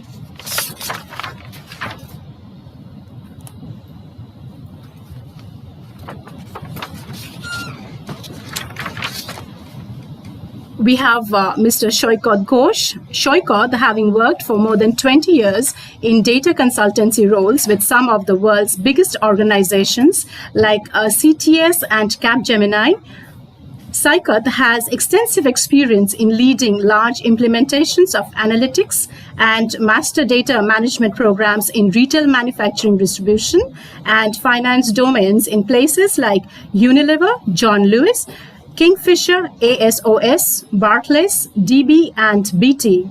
His key focus of work is to help shape business processes along with the technology for creating business-ready data, where business teams find it a challenge to explore new digital edge questions to drive innovation. Welcome, Shekhar. Thank you.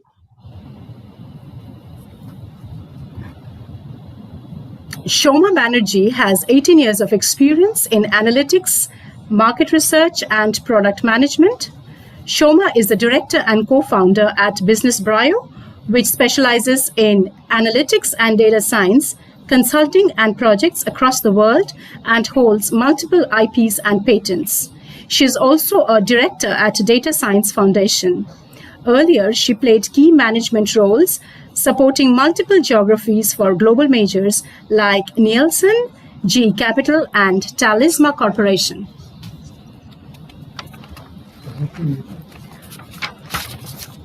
Over to you, Mr. Nirupam Chaudhary. You can take it from here. Thank you. Thanks, Rashi. Welcome. Yeah. My pleasure. My job is absolutely simple because I have such amazing panelists here today. And we had an exciting start right from from the inception. So what we'll do, because the time is too short and we are trying to address this theme of challenges and opportunities in the AI space for products and services. So just to give a quick background, I represent NASSCOM, and we are glad to be part of this summit.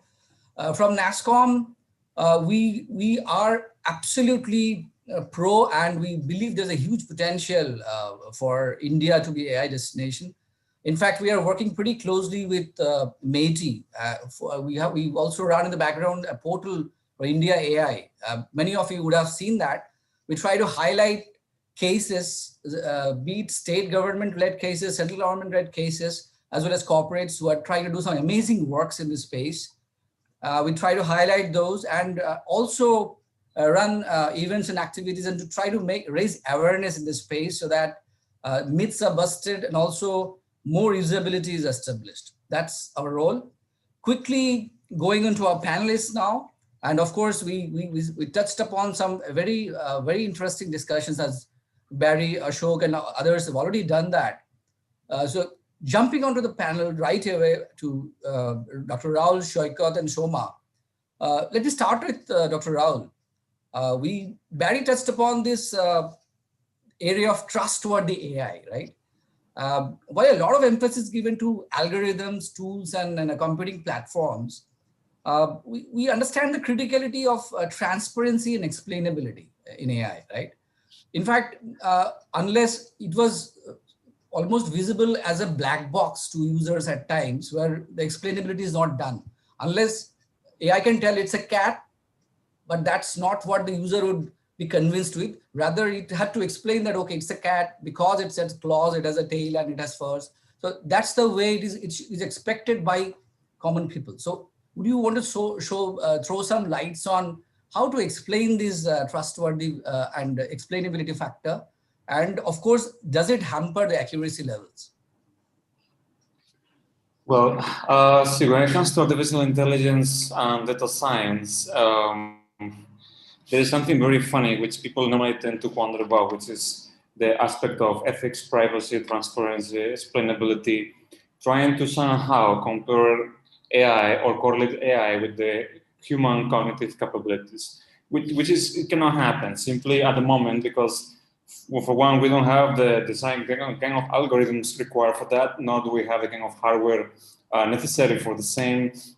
Even if you're looking at transparency, transparency is a very broad term. What are we talking about transparency exactly? Are we meaning that the data is going to be transparent? Are we talking about zero bias in the data?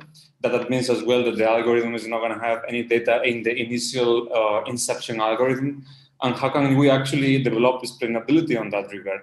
It's a very open-ended question, especially in the industry when you're dealing with lots of data, lots of case scenarios. And ultimately, there is no one solution fits all in this regard, unfortunately. So when it comes to multiple algorithms being used and multiple tools that you have, even you have quantum computing also coming in the picture, then obviously the complexity of it increases. And the concept of transparency, which is something which can become extremely controversial, becomes more diluted, and especially in the industry. So companies that try or aim at obtaining this transparency, especially in their processes, are going to fail, unfortunately, miserably, because data is going to be highly compromised at first. Data is going to have bias in it. Eliminating that bias is pretty tough to do. In fact, it's almost near the impossibility factor. And the transparency factor as well. How can you be transparent with the data if the data is supposed to be private at the same time? Are you going to balance more transparency or more privacy? That's quite a dichotomy question, in my opinion.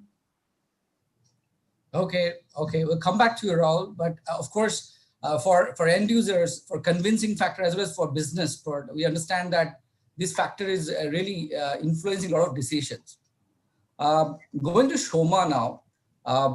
In India, a lot of interesting works are being done in this space, and for areas like customer outreach, product marketing, campaign management, we see a lot of predictions, and also in the areas of healthcare, we heard right in the beginning how And we saw how it actually helped us during the COVID times in terms of predictions, in terms of even vaccine, such a fast turnaround, right? A lot of implications are there. There are many algorithms actually which are getting customized on one hand, right? And also some are actually being just called as available function. There is immense scope for scientists and corporates like which are there to basically generate IPs. So what is your view? What is your view on intellectual property in these AI times? Because many times computers are actually helping in the process, and it's very difficult to identify who's responsible. So what's your take on the intellectual property rights in this space? Thanks, Nirupam. Thanks a lot for a good question, very good question. In the earlier session, Professor O'Sullivan gave us a beautiful explanation as well as the journey of data and data science and AI. I'm sure the august audience understands that what we use, the algorithms, the techniques, the methods that we use, are quite old. Whether it is statistics, whether it is coming from statistical methods, or it is machine learning, or it is even AI, or computing algorithms. Because AI, we know that it goes back to 1940s and 50s. However, what is new is the application, an application in business. So, from that perspective, of course, there is a whole lot of scope in terms of how these algorithms which were there earlier, but how they can be adapted to develop new applications for business, whether it is customer outreach or whether it is campaign analytics or even driverless cars. So and in terms of contribution or creating intellectual property, there is immense scope because one, this is a budding area in terms of mix of data as well as technology. So there is a whole lot of opportunity for seasoned professionals, for organizations which are there, as well as startups. We all know that in data science, AI space, there is a big open source community, whether it is programming languages that we talk of, like say R or Python or Go. So these are so there are communities which actually work on creating new algorithms, adapting new algorithms. These are old available algorithms or techniques, and then they make it available for the larger communities to use. So that could be one way your new kind of work can be done, and as a whole, the whole data science fraternity is benefited because of that. One could also protect their ideas or work as a patent, and be an inventor as well, or one could also create copyright around that, and maybe some other people in the when they are using it or when they're implementing it, they can give credit to the copyright owner and then use that work to further improve the application or in different applications as well. So I think there is definitely a lot of scope, and in whichever way we want to contribute. But I think important is that whether you really want to contribute, whether at an individual, organization, or for the fraternity, because that is how a budding new area as data science and AI will get benefited, and all the people who are working in this area also equally gets benefited and reaps the benefit. Absolutely, Shoma. So there is importance to actually understand who's working in the background, and that's why the commercial implications are also there. So I think, and also the IP factor, the innovation factor is extremely critical. I think we will get more answers as we go forward. Going over to Shoykot now. Shoykot, I'll ask you a trick question. A lot of conferences like this, the data science conference, we're glorifying this area of data science, AI, and how brilliant works have been done, algorithms, and we heard so far umpteen opportunities available in the market. There's a lot to be done. Ashok also touched this factor, so I want to hear your views as well. There's a huge role that data plays in the background. So there are a lot of challenges in that space. What is your view, and would you throw some light on in these, and also maybe some one or two cases that you would point out and how it can be better, Shoykot? Yeah, so a very interesting question, and I think it's we all thrive on this new hype of technology, and often through the decades we kind of ride the crests and the troughs on them, and we often have challenges which are real life challenges which we have to face too. And most of the data science projects that you see out there in the industry, you would see that real life data science implementations in terms of projects. I had a kind of exposure to a study which was conducted by a consultancy, and I'm sorry, I can't quote the name of the consultancy, but what I can share is the findings, which says 1 in 4 only see the light of the day. So out of every 4 projects that the data science projects, which a keen product owner would take it to their stakeholder to say, look, I can do this with this data, and I can give you some results which is going to drive profits or some other gains. That only 1 in 4 actually succeeds. It's quite interesting that a lot of them are based on the fact that the data that we are banking on is often kind of lacking in their rigor in providing that analysis. Outliers dictate the results, and somehow when it comes to human intuition, they kind of contradict your intuition, and you kind of challenge the results, and you often kind of find that's it's working out to be true because the data that you have collected is not very good. And that's where the challenges have been in the industry so far. That's more and more kind of coming out with the view of, we have seen most of the major organizations invest heavily over the last decade on their data lakes, which incidentally a lot of people call data pools and data cesspools and data swamps, because there's no governance, there's no business semantic layer on top of it. People think it's the wild west of innovation, and there's no structure which is driving it towards a more standardized form of data. And I think Barry mentioned some of the standardization of data science, as in he said, what are these data science or AI standards which govern the industry, and we heard it from Ashok also, particularly in electronics kind of, which is brilliant, as in those initiatives would bring more productivity and more kind of articulation of problems better in this industry. Yes, Shoykot. Just a related question, just that you touched this topic. So we understand that there is, companies, gradually transitions into analytics space. It's not a day job. It's a gradual process. Absolutely. And how the transition is not easy at times, especially for bigger corporates. And we understand there is a process of this master data management, and it's a gradual process.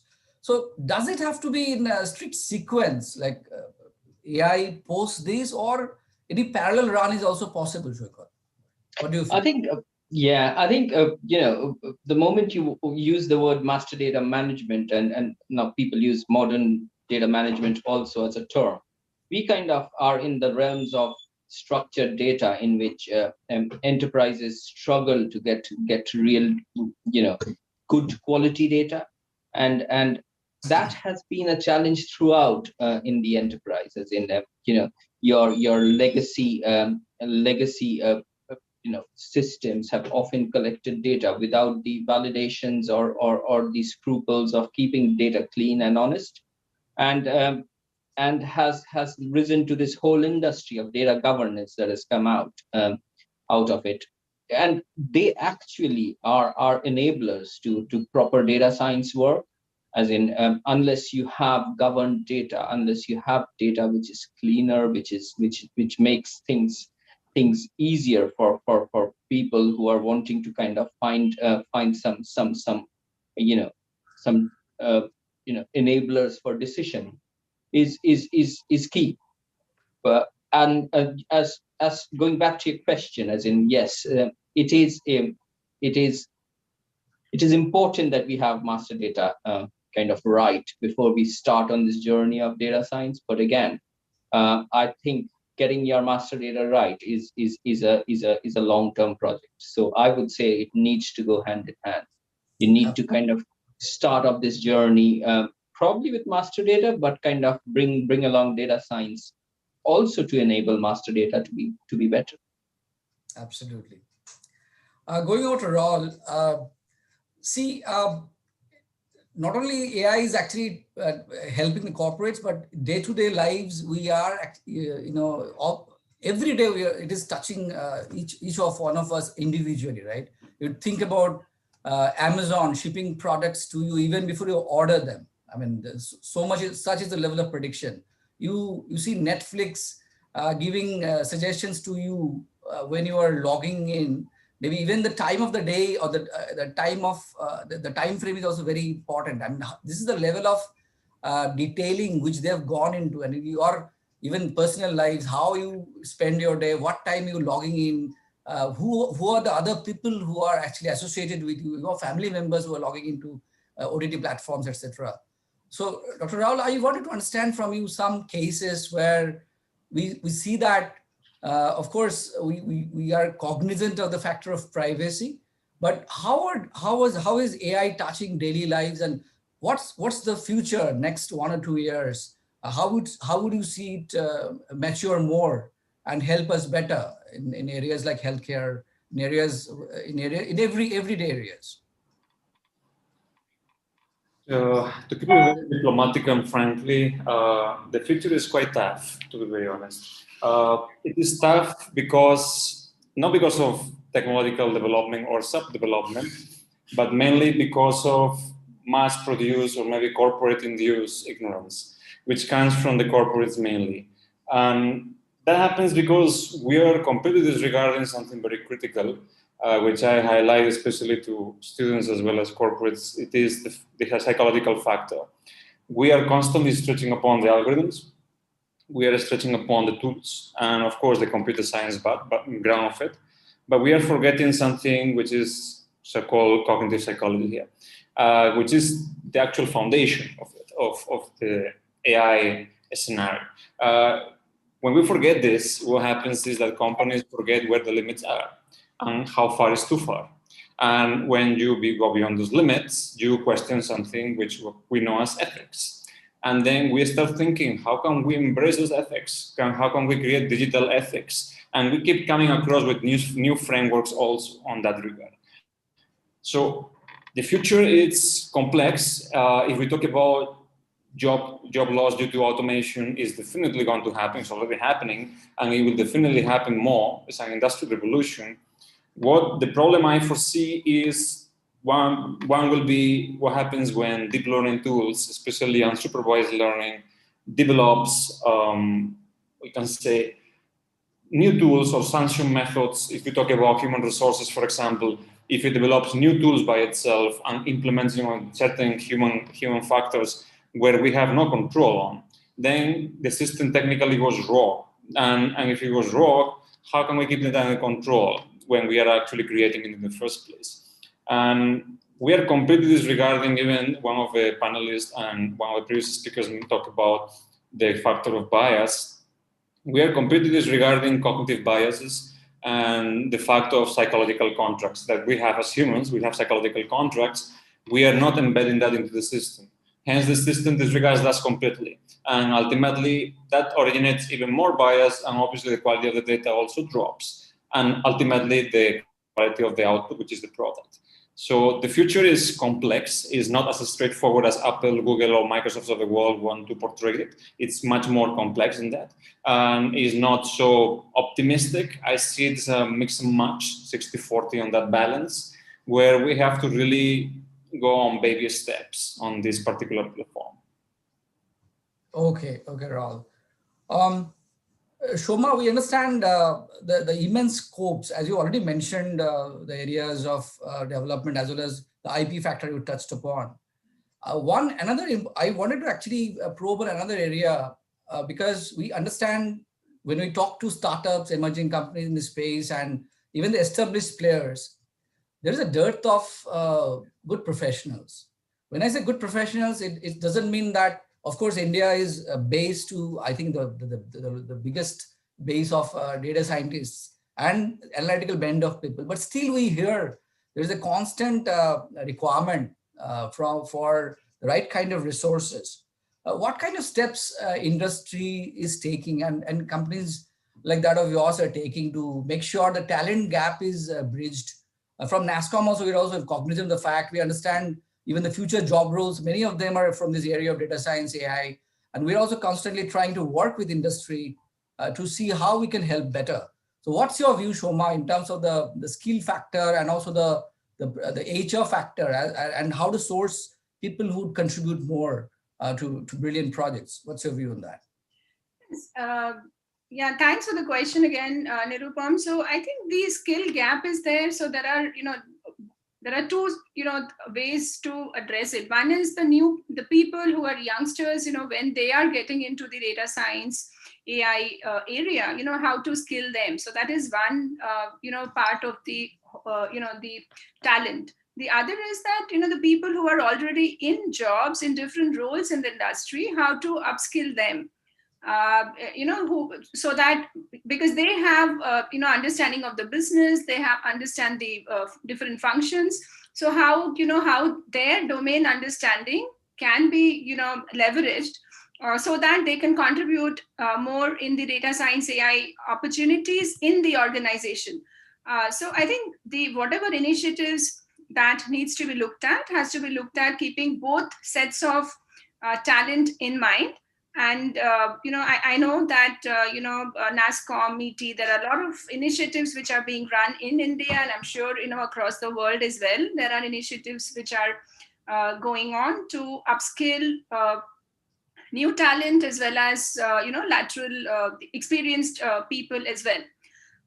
And if we can motivate them, as part of their learning curriculum while they are studying at a student, university, graduation, post-graduation level, or when they are doing a higher, research work in research organization, as well as when, people are working in the industry, I think, we need to inculcate that idea of innovation and, doing something new in terms of it doesn't need to be always new algorithm or a new technique, but how that can be applied in the industry to address specific business problems. Now, while doing that, as a startup organization or even large organization, creating intellectual property is one way to motivate people to look at innovation, bring in or drive the innovation culture, wherein, when somebody is getting recognized, not only within the organization, but as an inventor in the, fraternity. So that is a, huge motivation, encouragement, which a, organization can provide to its talent. So that is one way of promoting as well as retaining talent. And that is one way of, how talent can also contribute for the development of the organization. So, and while working, in terms, whether it is a patent or it is a copyright or it is a, other kinds of intellectual property, publication. So, while you are documenting it, it also helps in terms of, understanding what are the boundaries of the, your area of work, as well as when you want to enhance it, what is the area or how you can enhance it at the next level. I can talk about our organization at Business Rio. So we have a, a patent in the healthcare industry, and we are developing a product on that. And also in terms of, even basic things, there are a lot of opportunities to teach the right way, even the basic things, like say, talking about application in the industry, see in the service sector, whether it is banking or insurance or even say telecom, we all say that, okay, you have SLA, service level agreements, where we say that, okay, 90% of all your work items or issued tickets should be resolved in, say, within 2 days, or 95% should be resolved within 5 days. Now, people study statistics, methods, techniques, but then, and we know how to compare average performance, we know how to compare median performance, but then when it comes to percentile, which is user defined, your client gives you the SLA, percentile that you have to meet. So, how that can be addressed. So there are, 1 or 2 methods, but again, there are not very easy, easy methods to do that. So again, at Business Rio, we have, because of, the kind of projects that we work on, so we have again, filed a patent on that. So this is how, with the talent that you have within your organization, you can motivate them based on the work and the opportunities which you have, and you can give the recognition to them as well. So that is how, HR can also work on retention strategy, retention plan, because we all understand that, in the data science industry, we all talk about the gap, the talent gap. At the same time, there is a, huge attrition as well. So both needs to be really looked at. Absolutely, Shoma. I hope this discussion could go on and on, but I'm reminded that our time is almost running out, almost run out, in fact. So I would quickly like to see if we can take 1 or 2 questions, or otherwise I would thank panelists, and maybe if have a quick 15-second parting statement from 3 of you. So over to you, Shreyashi. Is it possible to take questions, or should we end? I think it is better that the 15 seconds was a better option, I guess, if each one of you can. Sure. So I'd request Dr. Rahul Shoykot. Yes, Dr. Rahul Shoykot and Shoma, quick, if you were to tell 1 point is a key takeaway for audience, please, a 10-second, 15-second takeaway from each one of you. Dr. Right. From my angle, be focus on cognitive psychology in balance with existing computer science capabilities. Excellent. Shoykot? I would say my takeaway is something that I'm quite passionate about, that is master data, as in, get your master data right before you take on this journey of data science for your enterprise. Absolutely. Key point. Shoma? Yeah, since you talked about talent, I think I would, like to say that, there are enough and more opportunities, but I think we all, instead of just focusing on academics or the, only a particular method, let's focus on the application and applicability of the techniques that we learn. Excellent. Thank you, panel and audience. We hope we could invoke some thoughts. We could give certain cases for you to discuss further. And thanks for being such a great audience. It's a pleasure for being here. Thank you. Thank you all the panelists for this informative session. Well, the questions were as interesting as the answers. Thank you very much.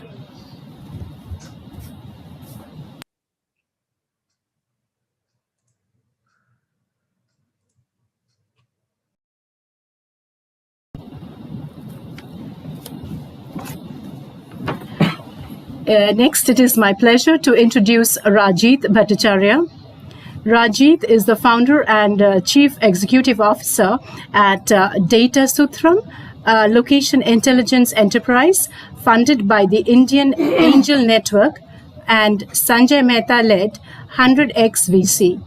Having started the company during the final year of his engineering degree at Jadavpur University, he raised his first venture capital at 22.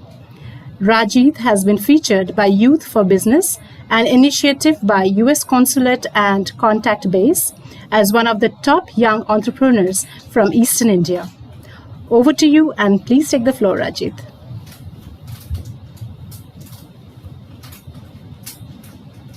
Hello, thank you. Am I audible? Yes, you are. I'm just unable to share my video here. Could you just check? Now it's on. Thank you.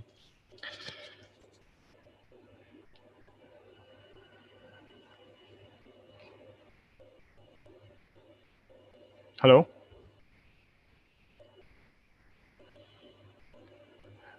Could you just confirm if I'm audible? Yes, you are. We can hear you. Okay. Thank you, everyone. I'm Rajit. I'm the founder and chief executive officer at Data Sutram. Thank you, Sreshi, for the wonderful introduction. Thank you, Data Science Foundation, for giving me this opportunity to present what we do and present to be part of this esteemed forum where all the heavyweights of the data science world are present today here. So I'll give you a quick background of what I do and why this conference is so special to me. It was around 3 to 4 years back. I was finishing my engineering degree in Calcutta at Jadavpur University when I was invited to be I got a opportunity. I learned about what Data Science Foundation does and this Data Science Summit, and I applied and I attended the conference, and it was my very first conference. It was my first conference in the field of data science, and it was a pleasure to hear all of these esteemed people talk about what was happening. In a word, that was my introduction, or that was, in a Bengali, there's a word called Hate Khori. That was the introduction to the data science world. So, 3 years after, to be back in the same forum, talking about what we have done, it's a pleasure for me. So thank you, Data Science Foundation, for giving me this opportunity. It's beyond words that this is an amazing opportunity that I've got.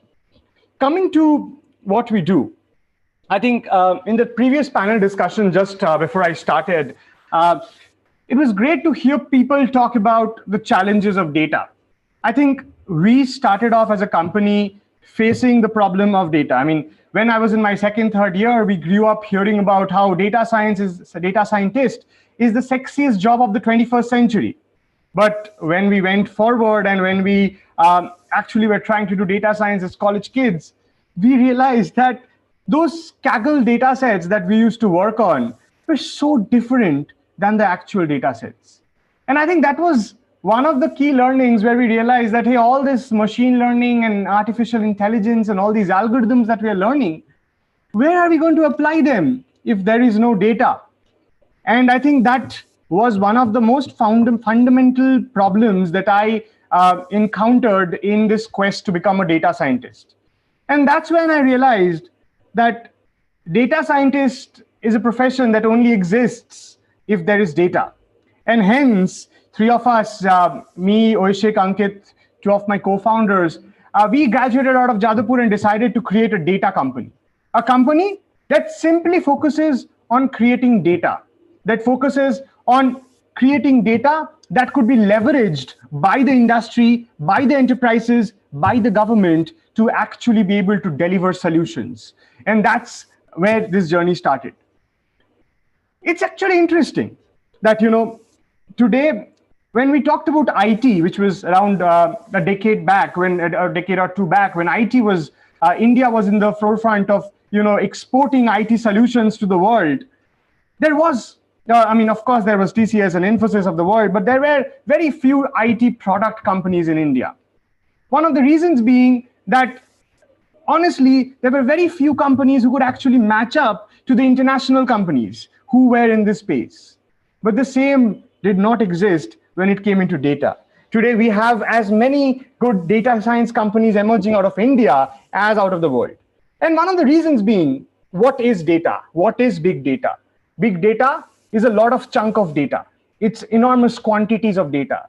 And what is India?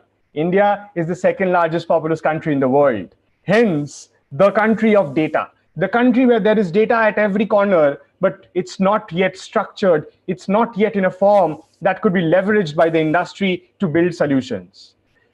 When we started this company, there were three primarily problem statements I had encountered. I'll start with the first one. What is location intelligence? Even before I come to location intelligence, I encountered three pieces of information. One, India loses $12 billion over misunderstanding. Now, this statement is quite a catchy headline, but what is this meaning? Today, as we emerged into the economy of shared economy, as we had the Swiggies of the world and the Ubers of the world, and we had sharing taxis and sharing food deliveries, what happened was getting the resource to the right location is very fundamentally important.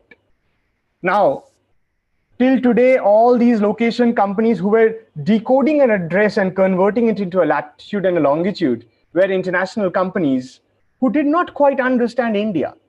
And as a result, what happened to the Indian user, where 50% of Indians prefer communicating in Hindi or English or in their local dialect rather than English, what happened was Google could not decode the Indian addresses. As a result, when someone used to type in English, and the Indian audience here would probably understand when I say, "Ye mandir ke paas mein." Now that translates in English to near the temple.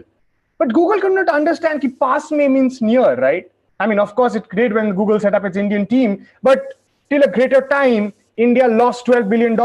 And even today, e-commerce companies we work with today face 30 to 40% of orders are not delivered to the locations that they send out to. Why? Because there's an address understanding problem. See, why I decided to start with this is because this is a classic case where there's a lot of data, but there's a lack of understanding of data. And this is where I really got hooked to the science of data. Data science, to me, is the solution of empathy. A solution where I understand the person, where I understand what the person is trying to communicate, and accordingly solve it for that person.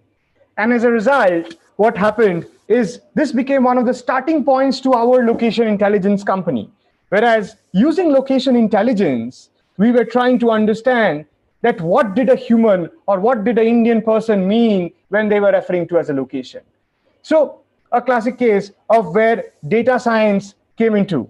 Another story, if you can see my screen, a lot of companies in India see store closures. Now, why does that happen? In India, we say that we are driven by intuition, we are driven by guts. We look at a location and we feel that this is somewhere we should take a decision on.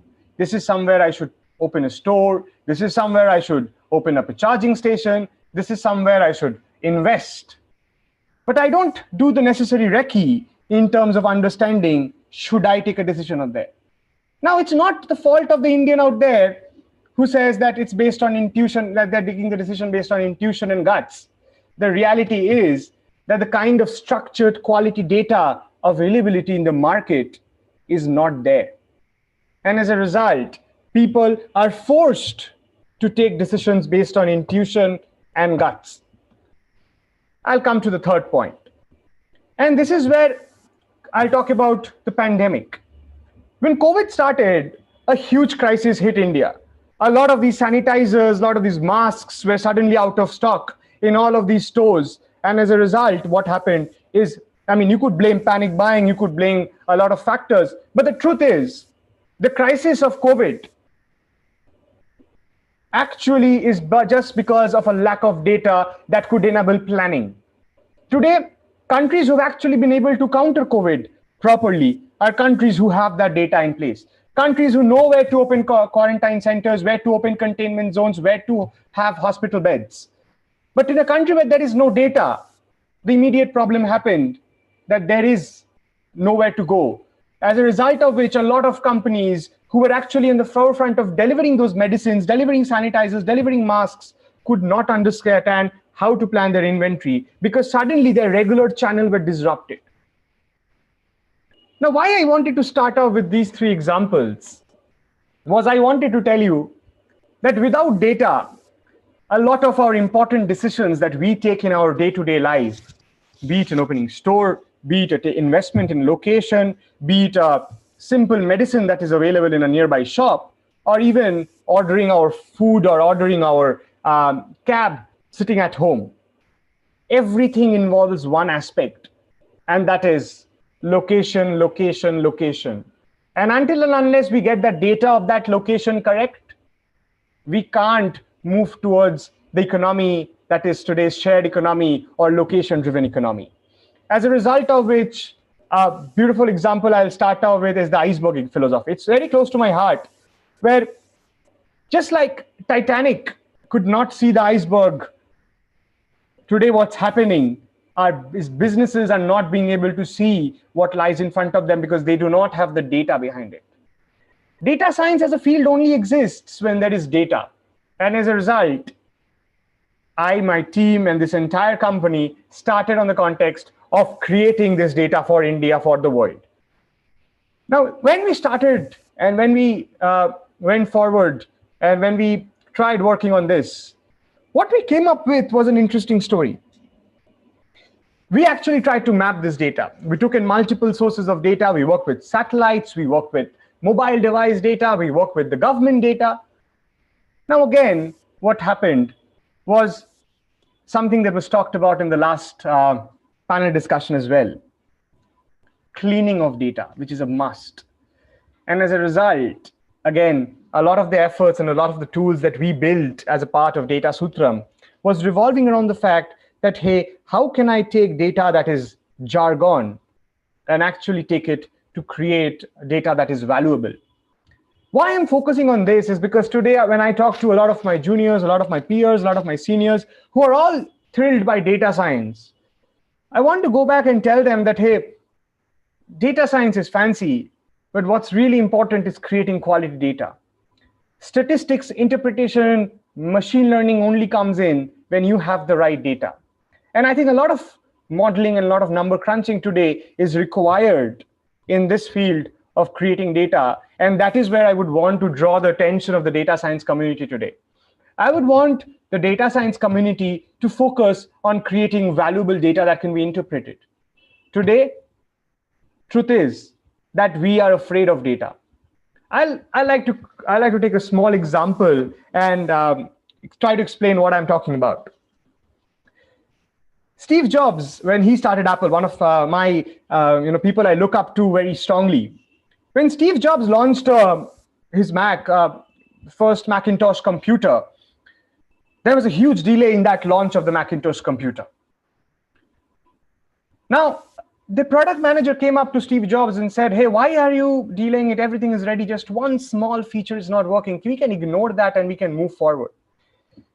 Jobs was very fixated that that feature should be there. That feature has to be there because without that feature, we are not going to move ahead. Now, that was very interesting in the sense that what was that small feature that Jobs was focusing on? I don't know how many of you know it, but Jobs was focusing on a feature where when the Macintosh loaded, it said hello.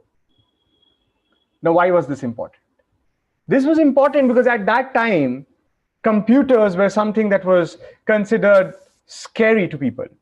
It was considered something that was difficult for people.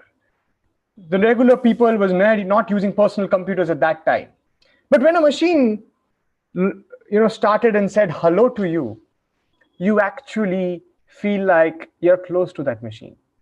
And today, this example is very important for the data science community.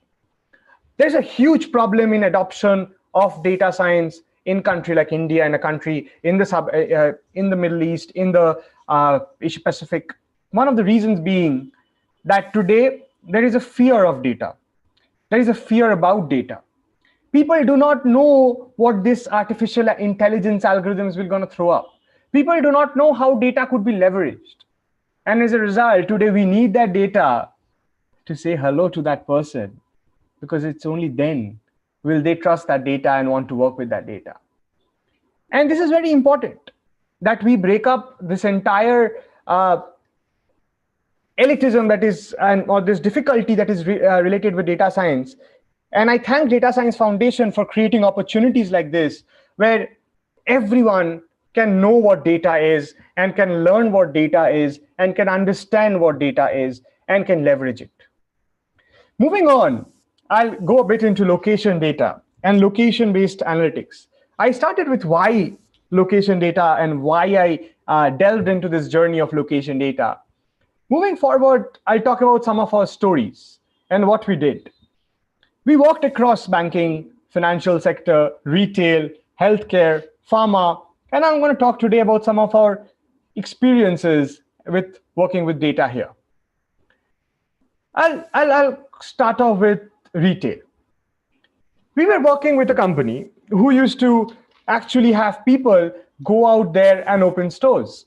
It was a physical process that was driven by pain, that was driven by a lot of time. And they used to spend enormous amount of time just visiting, doing recce's. They used to do 600 to 700 recce's a month. With our technology, they could sit in their desktops, just behind their machines, and understand that, hey, should I take a decision? Should I open a store here or not?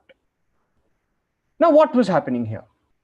When we started understanding, when we started putting data to this, what we realized, we were working with a very renowned company who was selling ice creams in Delhi. We saw that ice cream products are sold ice cream products are sold more when it's in proximity to dentists.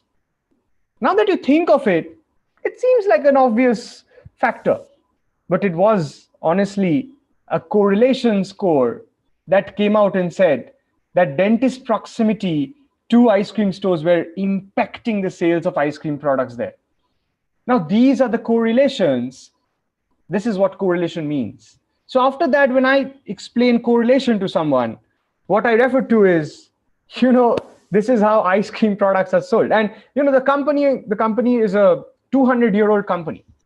Their owner came up to me and said that, hey, this is funny because through 6 generations of opening ice creams, we never thought that dentist locations are going to be a factor on basis of which I would open my ice cream parlors in. This is the magic of data. Data can tell you stories which you can't see usually. Location data can tell you amazing correlations, which though can seem nonsensical in the first sight, make a lot of sense when you deep dive into it. And that's where we started off with. Marketing, another interesting area in retail. Today, one of the and this is again something we developed during the pandemic with one of our customers leading the product. The problem was very real. When lockdown happened, they could not get out of their houses. This is, and again, one of the most reputed pharma companies in the western part of the country, where they have extensive physical processes to go and market their products to societies. Again, once lockdown happened, they could do nothing. They could not even enter the society. They could not even reach out to the society. How would they find out which societies would need medicines? I mean, yes, an obvious guess is take out a Google form and circulate, but how many can you reach them? So what we did is we looked at proximity of pharmacies to societies, looked at proximity of pharmacies to societies, and we found out societies which did not have chemists nearby in their vicinity. As a result, those societies actually needed medicine. And when the pharma companies reached out to them, they were more than happy to reach out and onboard and carry out a process. As a result, it was a marketing activity done purely based on the need of demand. Now, how else without data would we be able to actually figure out where is this demand? Again, I'll take another example. Today we order food and we are having beautiful discounts of 30-40% discounts. Now, every time this delivery guy is picking up a food from a restaurant and is visiting my home, it's a cost involved. Now, as long as the system is not smart enough to find the right route and find the right number of customers so that the total expenditure in 4 trips can sum up the net order amount of the 4 items, the company runs a loss. And as a result, they would probably not be able to deliver food anymore. Hence, again, location intelligence plays a huge role in this entire shared economy, food delivery or Uber delivery, or Uber booking space, where getting the right resource at the right time is so fundamental. And the only way to do it is the right location data. I'll move on a bit into banking and finance. Today, India is in a situation where the economic stability is, India's economy, just like any other country in the world, is today taking a downfall post the pandemic. As a result of which, the government has pumped in a lot of money in form of loans. And as a result, there's a lot of lending companies who have come up with all schemes of pay later, small business loans in 4 minutes, 5 minutes. Now, imagine you are a loan company and you want to give out loans to a Kirana store. Now, in 5 minutes, how can you gauge whether you should give out a loan there or not? The obvious answer there is, where is the location of this Kirana store? What is the business potential of this Kirana store? What is the footfall there? Because these Kirana stores do not really have bank statements, do not really have a CIBIL score on basis of which loans are given out. So will they be devoid of getting loans? Here's where location data scorecard is today becoming a very handy tool for these small traders to be able to take to the business, to the banks, to the NBFCs and say, here is my location scorecard. Here is the proof that I'm generating business. Give me my loan. And it's also becoming easy for the lending companies to trust that. Again, an example where location data is empowering these microfinances, NBFCs to actually be able to give out loans and these small traders to get that loan. If I move on, again, to banking, to ATMs. Post-COVID, we saw a lot of ATM shutdowns. And even in form, there's a lot of cash optimization that is happening. Again, cash optimization of an ATM or a branch opening relies a lot on data. And this is where location intelligence and this is where Data Sutram's data actually is empowering companies to kind of plan, where should I open a branch? What kind of ATM should I keep? What kind of cash should I store? Now I'll move on to pharma, another interesting use case. We entered pharma again from the point of being able to deliver the right product to the... Rajit, last 2 minutes. Sure. So I'll just try to cut it down short and I'll move on to the kind of the future of location data. Today, location data is in a place in the world today that it's going to be fundamentally important. Why? Because farmers today, when they want an agricultural loan, they can go to a bank, give out their farm latitude, longitude, and tell the bank that, hey, this is the yield. A utility provider, a real estate company, and even charging stations. Today, Germany and China and US showed that the right location of a charging station is so fundamental to even the country adopting EV as a mechanism. So I would like to kind of keep it here and move away and say that location data is today very fundamental across sectors. I took you 2-3 examples. I can go on and that will be more than 30 minutes. And I'll be more than happy to connect with the audience on a one-on-one basis to explain more on this. But I think what is very important to take away from here is still now only real estate and retail used to talk about location. But it's time the world starts talking about it. Because with shared economy, with mobile devices all across, with satellites, with drones, even the Indian government has today taken a policy to liberalize geospatial data mapping. Now, why is this happening? Because if we are to leverage what we have today truly created, then data is fundamental. And our location, our presence, even though we are moving towards a virtual world, planning of resources are going to be very important to getting it to the right location.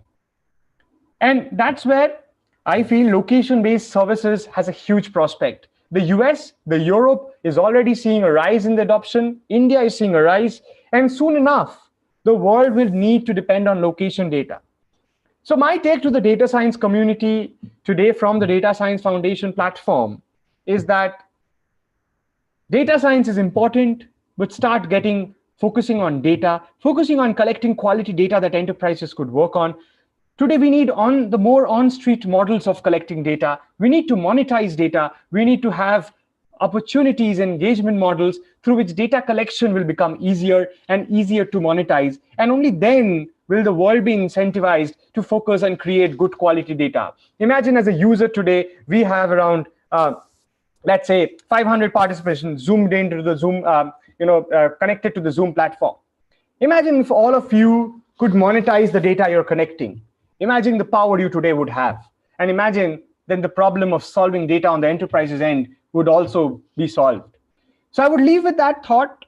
And my objective here was to give you a kind of understanding of what location-based data is happening today across the world, and especially in India. And it's an immense proud moment for me as an Indian startup, as an Indian company, to be able to present to an international forum to say that, hey, India might have lost out on an IT race, but in the data race, we are here to compete with the world, and we are here to take a piece of the pie. Thank you.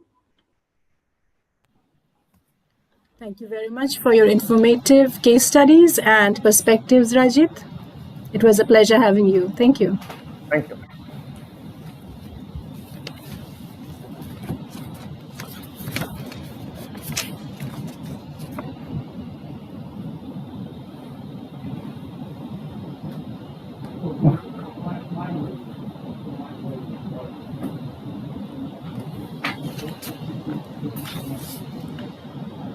Vincent Pierce, Senior Executive of 30 years of progressive leadership, innovation, and business transformation experience.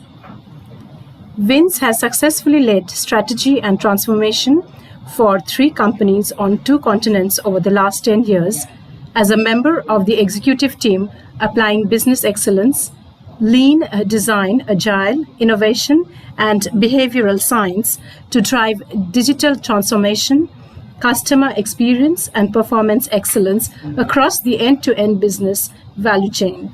He has helped teams consistently set performance benchmarks in multiple industries and business functions, delivering over $2 billion of value through revenue, margin, and earnings growth.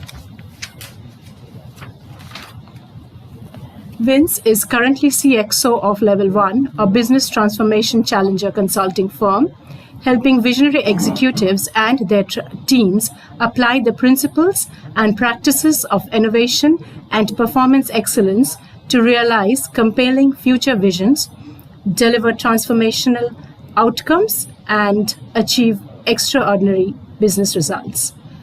Welcome, Vince, and over to you. Please take the floor.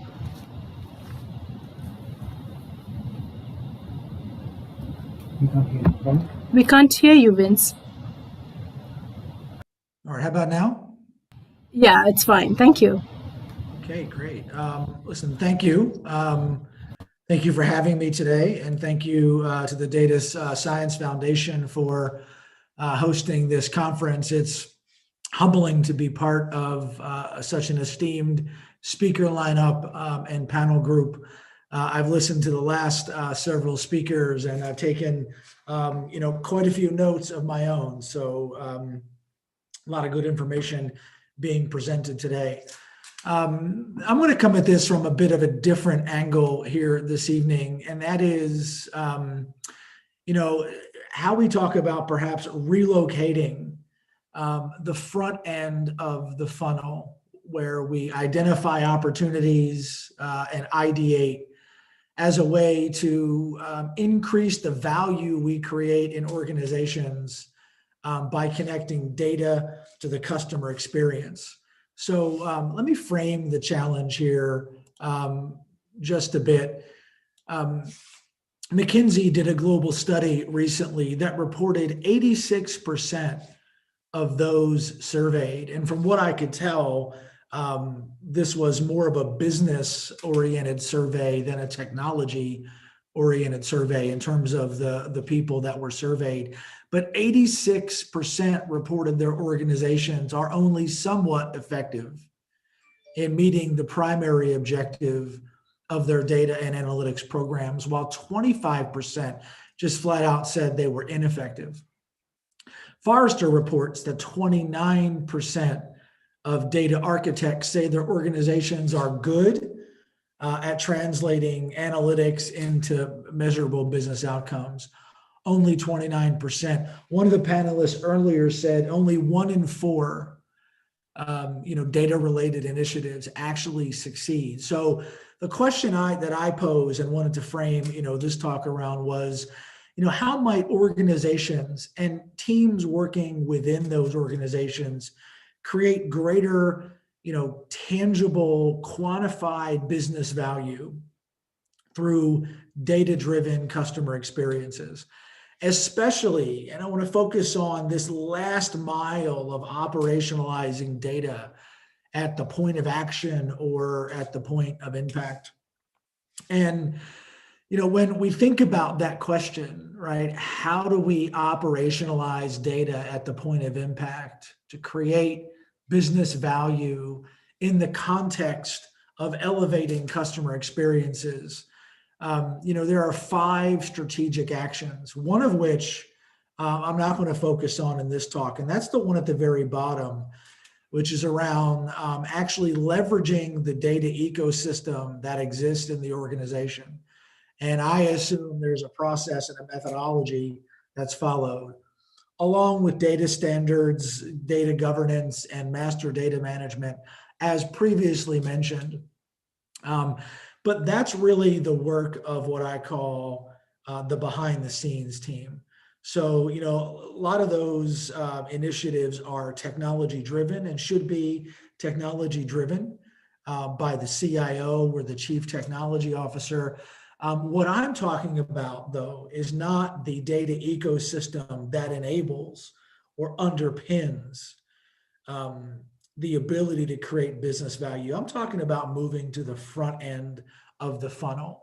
And how might we think about identifying the needs, the pain points, and the gain points, and creating the use cases that generate the demand from the P&L organization for data assets, for analytics, as a way to solve the problems facing the business. And my experience and, you know, where I've had good success and I've seen teams and my colleagues have had good success, there seems to be a pattern at play.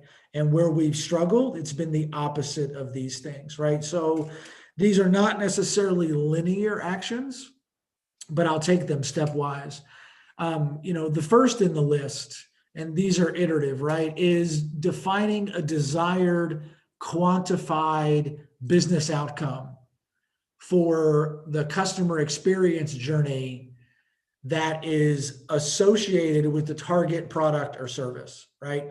So first and foremost, and I know we say this, just like, you know, lack of good leadership and communication is the primary failure mode in the Pareto chart of why projects struggle.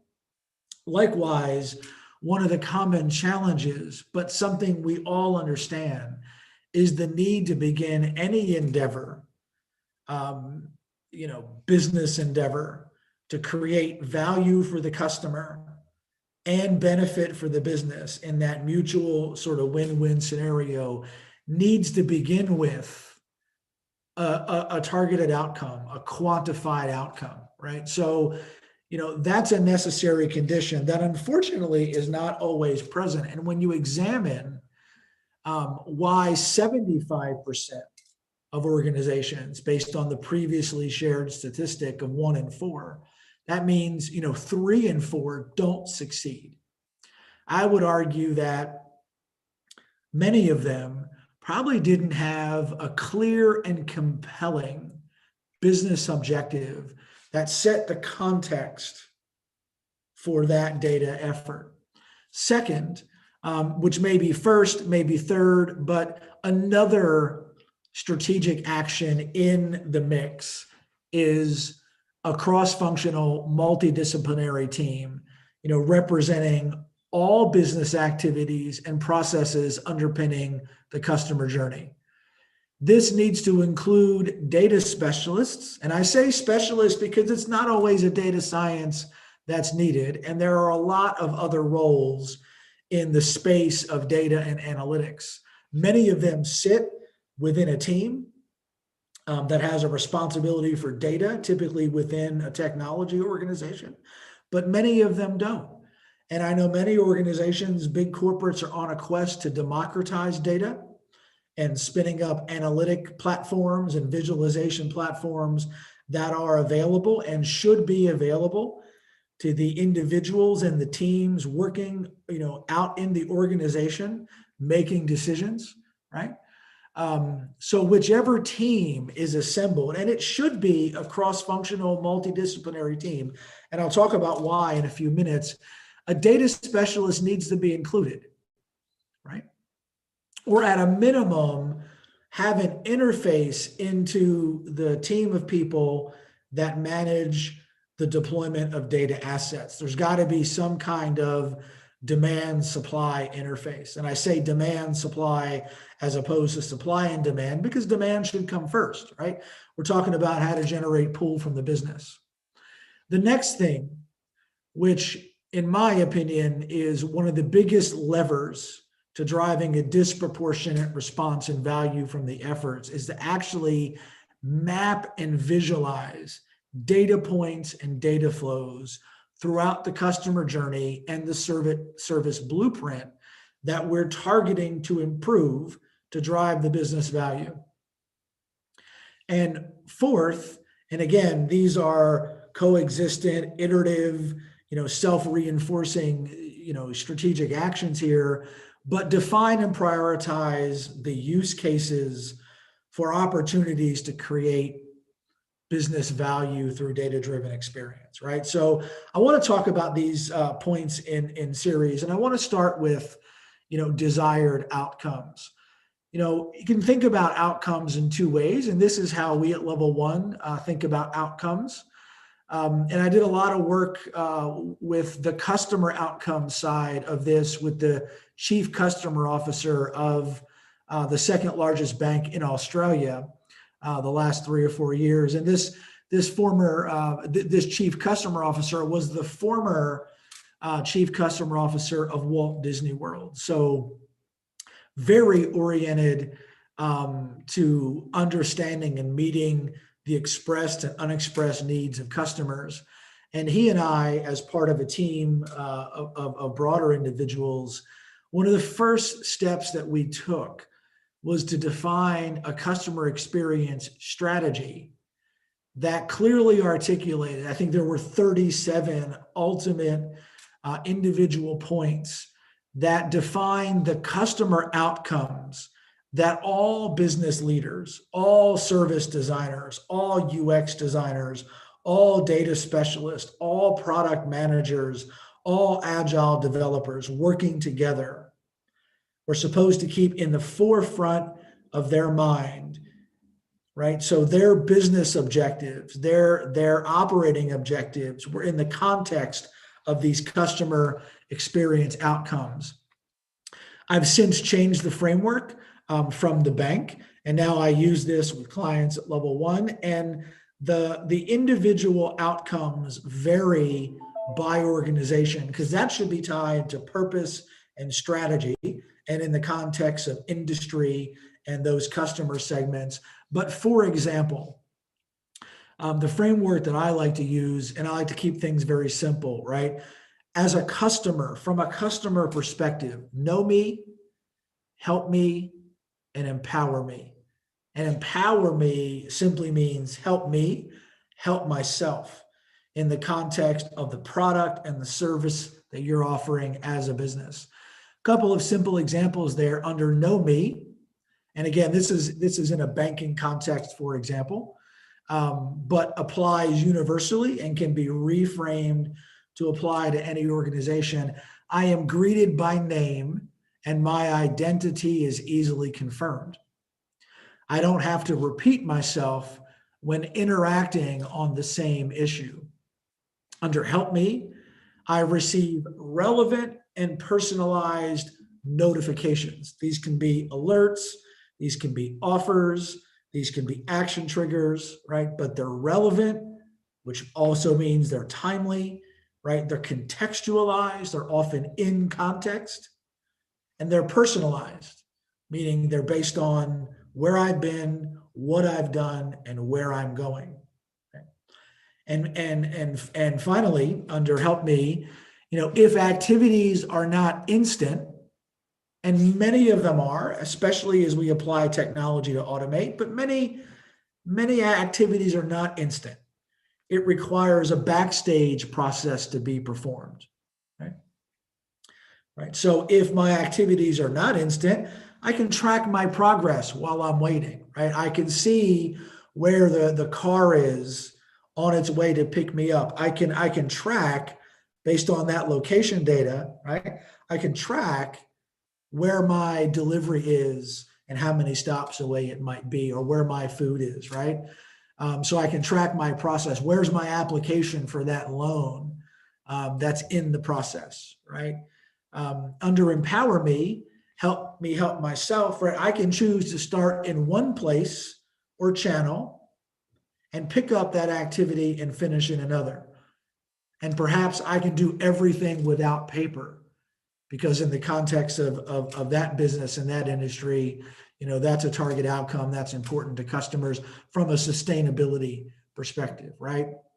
So the use case for these customer outcomes are more generic, right? This is the stand that we want to take as an organization, and all of our efforts to improve the experience of customers and at the same time outcomes for the business should be in the context of these customer outcomes inside of some framework, right?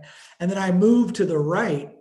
In the context of those customer outcomes, what are the business outcomes that we're looking for, right? Now, sometimes these business outcomes come into focus once the customer journey is brought in to greater focus, and we have a deeper level of empathy and understanding for the customer, their jobs to be done, and their pain and gain points. Perhaps we have empathy for the employees of the organization, the associates who are running backstage or even behind the scene processes that underpin the delivery of that service. What are we trying to accomplish from a business outcomes perspective? And these things should be quantified. From what baseline to what target in what time frame, right? And what I found is, if that's compelling enough, and if that challenge is big enough, right, it rallies a team of people, and it gets the creativity, right? And it sort of unleashes the art of the possible, right? And those business outcomes can be anything from increasing pull-through or conversion rates, shortening customer lead times, reducing friction, you know, accelerating an approval process, increasing eligibility verification or financial situation verification, right? So the whole thing needs to start with and be in the context of, what are we trying to achieve for the customer and for the business, right? I'm going to come back to team, but one of the biggest levers to close this gap, right, this 1 in 4 gap, is really around mapping and visualizing the data points and the data flows throughout the end-to-end customer journey and service blueprint that we expect to improve. And, you know, some folks think, well, this doesn't have a whole lot to do with data. And I argue the exact opposite. I have seen way too many teams struggle to operationalize the big ideas, to monetize the back-end investments in big data platforms, or, you know, other tools and API orchestration layers, and the mentality of, let's build it and they'll come. There is an element of truth to, we've got to build a minimum viable ecosystem that provides the data to understand behavior, to understand activity, to validate hypotheses, and ultimately to operationalize new experience via business process, right? So we've got to have the back end for that. But I argue the biggest lever to closing that 1 in 4 gap is getting a cross-functional, multidisciplinary team together. Because make no mistake, and data is no different, teamwork makes the dream work. And I don't mean a team of data scientists or a team of application developers or a team of, you know, 3 different technologists coming together. That may be a multidisciplinary technology team where you maybe have an architect, a developer, and a data scientist, but I'm actually talking a bit more than that. I'm talking about marketing, people that actually serve and interact with the customer. The back office operations, those that R&D the new products. And then yes, app developers, back-end infrastructure teams, and depending on the organization model that you're in, this may be a flow to work model. If you're running an agile, at scale sort of model, then embed data specialists in the tribes and the agile squads, right? If you've got digital teams are set up agile, but back-end technology teams are still in a factory model, make that work. Then form a data team and implement a flow to work strategy or some, demand management process. But the bottom line is to do this work in a way that connects data to experience to drive value for customers and the business. You've got to have people coming together. I call it the space and the place for that team to do work. Doesn't have to be a full-time, intact, sustainable team necessarily, but there needs to be a team of people that come together and actually map the customer journey, starting with the jobs to be done and working their way down through the front stage, the actual interaction. What's the customer trying to do? As they go from awareness to consideration to commitment to delivery and use, loyalty, advocate, ultimately to leaving a product or service and disengaging. It's an entire journey, right? So if you start with the customer jobs to be done, and the customer goals, and then work your way through the touch points, the experience, the business goals, right? And you start to get that line of demarcation where the customer journey layers, right? What are the customer pain points and gain points? Crosses into the backstage operation. And you start to do a service blueprint of, okay, what are the business processes? And what are the organizational activities that the customer doesn't see? It's not front stage. It's not part of the performance, but it's backstage operations supporting the front stage, right? Start to map those processes and then even go deeper. And what you don't see in this diagram, you see technology systems at the bottom, and this is just a pick off the internet as a generic example, but imagine adding data layers, right? What data is originated in this interaction, in this business process step? Where is it stored? How do we ingest it? Where is it analyzed? How is it then consumed, right? And you can start to trace data flows, tie those to back-end systems, and you can start to paint a picture of how your data exists, originates, all the way origination through storage into consumption, how that sits in the context of your end-to-end customer experience, further in the context of the end-to-end business processes and technology systems that support that customer journey and those experiences, right? And when you start to do that and you've got cross-functional people trying to solve a business challenge, right? How do we shorten the time it takes for a customer to get a yes, to get a decision on an application for a loan, and then to get their cash? What if the challenge was, because this was a real case, to take that from, let's say, 32 days for small and medium-sized businesses to less than 24 hours? How might we do that?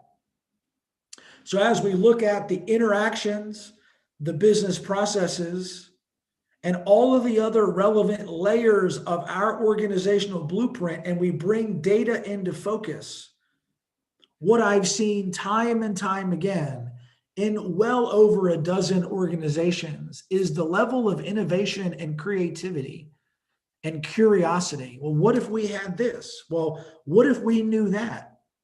And that's where that data specialist then begins to solve for, well, where might we get that data? Is that publicly available, right? So we talk about use cases, and I'm mindful of the time here, right? As we start to look across that journey and that blueprint, we start to identify major pain points and opportunities that, if addressed, could achieve that business objective. We then prioritize those use cases for the data as one of the many things we do, right? And I offer a very important, useful framework, the DVF framework, that comes out of the design thinking space, as a way to prioritize, right? Is it desirable from a human-centered design perspective? Does a customer desire this? Is it in fact going to enhance the experiences? And that's where I go back to those customer outcomes. Is it viable? Right? Is it going to drive the business objective associated with that? And that's that win-win. And then from a technology perspective, a data perspective, is it feasible? Is the data available? Can we extract it? Can we transform it? Can we maintain the integrity of it? Can we serve it in a way, right? So here are a few examples, right? We've reduced SME loan origination timeframes from about 32 days to less than 24 hours by automating the customer information validation process, by using APIs to connect to government agencies and credit sources. So customer provided a minimum set of information, we identified their identity, and we pulled in and fed an auto decisioning engine that allowed us to automate about 90 some odd % of the credit decisions, right? Directing the capacity that was released to quickly actioning those that required a credit officer's review, right? We increased the campaign conversion rates, top of funnel, around the awareness and commit stages, right? By including interaction history in the lead generation propensity model, right? And it was as simple as saying, very similar to the pharmaceutical example used previously, right? Who's been interacting with the bank in the loan space? Are you on the website? Have you called in? Have you looked at rates, right? And we weren't mining that data. So we looked at interaction 2 more data. minutes, Vince. Thank you. We saw who was interacting around a loan. We looked at their eligibility based on the information we knew, and we actually moved them to the top of the lead list, and conversion doubled in a 2-week pilot period. And we rolled that out at scale, and that had a massive impact on our top line revenues, right? So to quickly summarize, organizations and particularly teams within organizations can create greater value for the business by enhancing customer experiences, by putting into play 4 practical, common sense, yet somehow very hard to do things, right? Get clear on the business outcomes, take a team-based approach, map and visualize the data in the context of an end-to-end visualized customer journey and blueprint of the business. If you take one thing away from the talk, it's doing that one thing has had an exponential impact on the value we've been able to create. And finally, once you do that, and that team trying to meet that challenge brings an element of curiosity, right? The use cases to apply data will likely be more than you can handle. So prioritize those and use those to align the funding and the resources to pull the value out of your data ecosystem, right? So again, thank you for the opportunity to present. Hope this was helpful, and I'm happy to answer questions in the chat log if you have any. Thank you. Thank you very much, Vince, for taking us through customer data journey. It was indeed a great pleasure having you in the session. Thank you.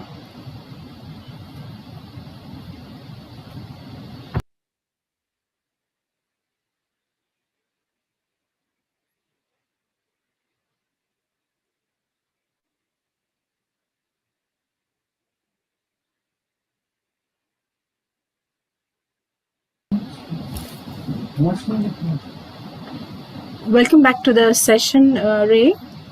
To introduce Ray Walsh, Director of European Observatory for ICT Standards. Ray is a senior researcher and lecturer in the Faculty of Engineering and Computing in Dublin City University, Ireland.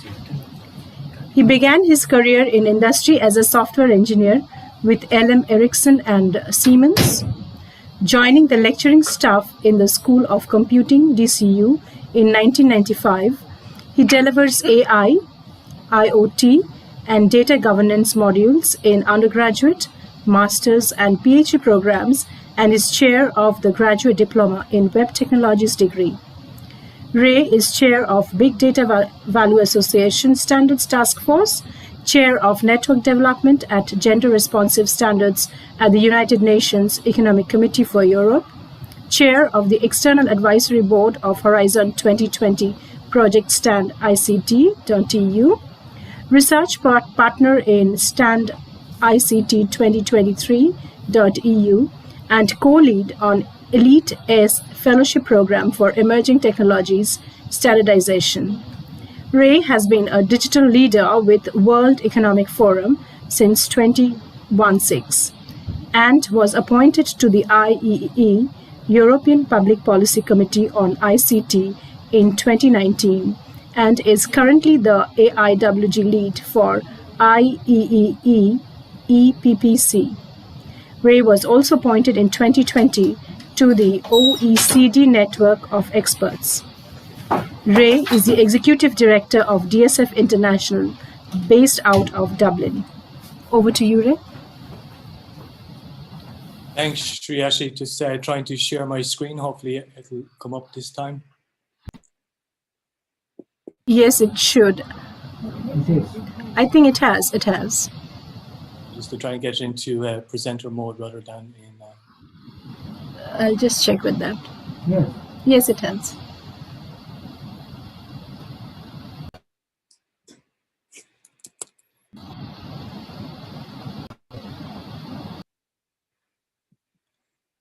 Okay, I can't seem to be able to see my screen, which is strange.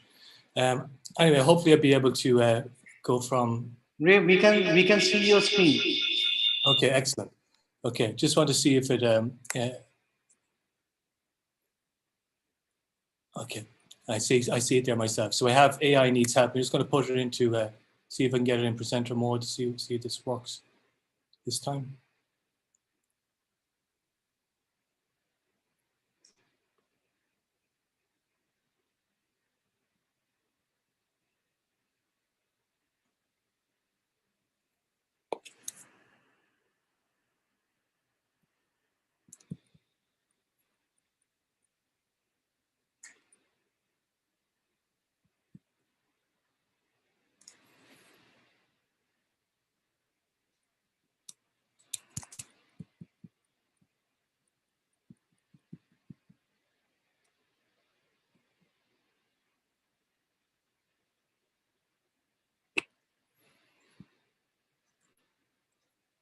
Okay, there's a bit of a delay I see on the slides. That's what one of the problems is. So hopefully it'll come up okay this time.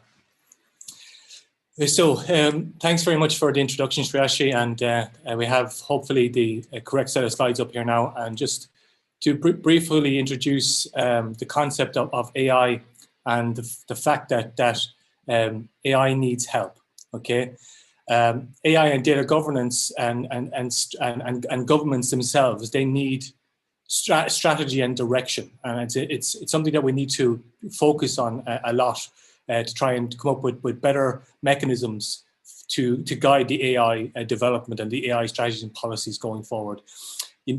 Governments, for example, need to provide a coordinated approach to multi-stakeholder and multi-sectoral strategies to drive the national AI and data markets and accelerate AI transformation. That's something that needs to happen right across the board. We need to engage with bodies like standardization bodies, to foster an ethos of interoperability and internationalization and international data markets, and an approach to markets and trade from a global context, for all of the technologies. And why would you need to do that? Well, you need to be able to access the international standards bodies to foster that interoperability. Standards means interoperability.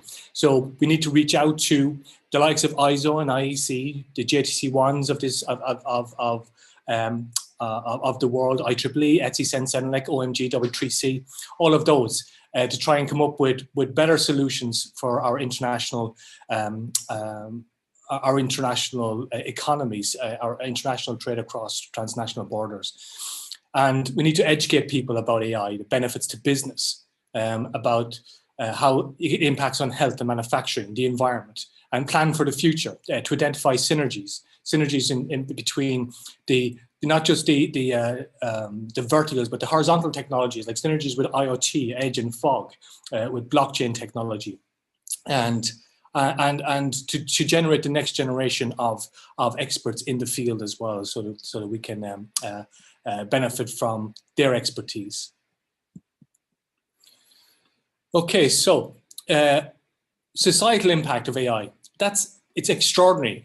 You have in a situation now where you have AI for surveillance, you have profiling, AI being used to offer jobs, you have AI being used in medical imaging.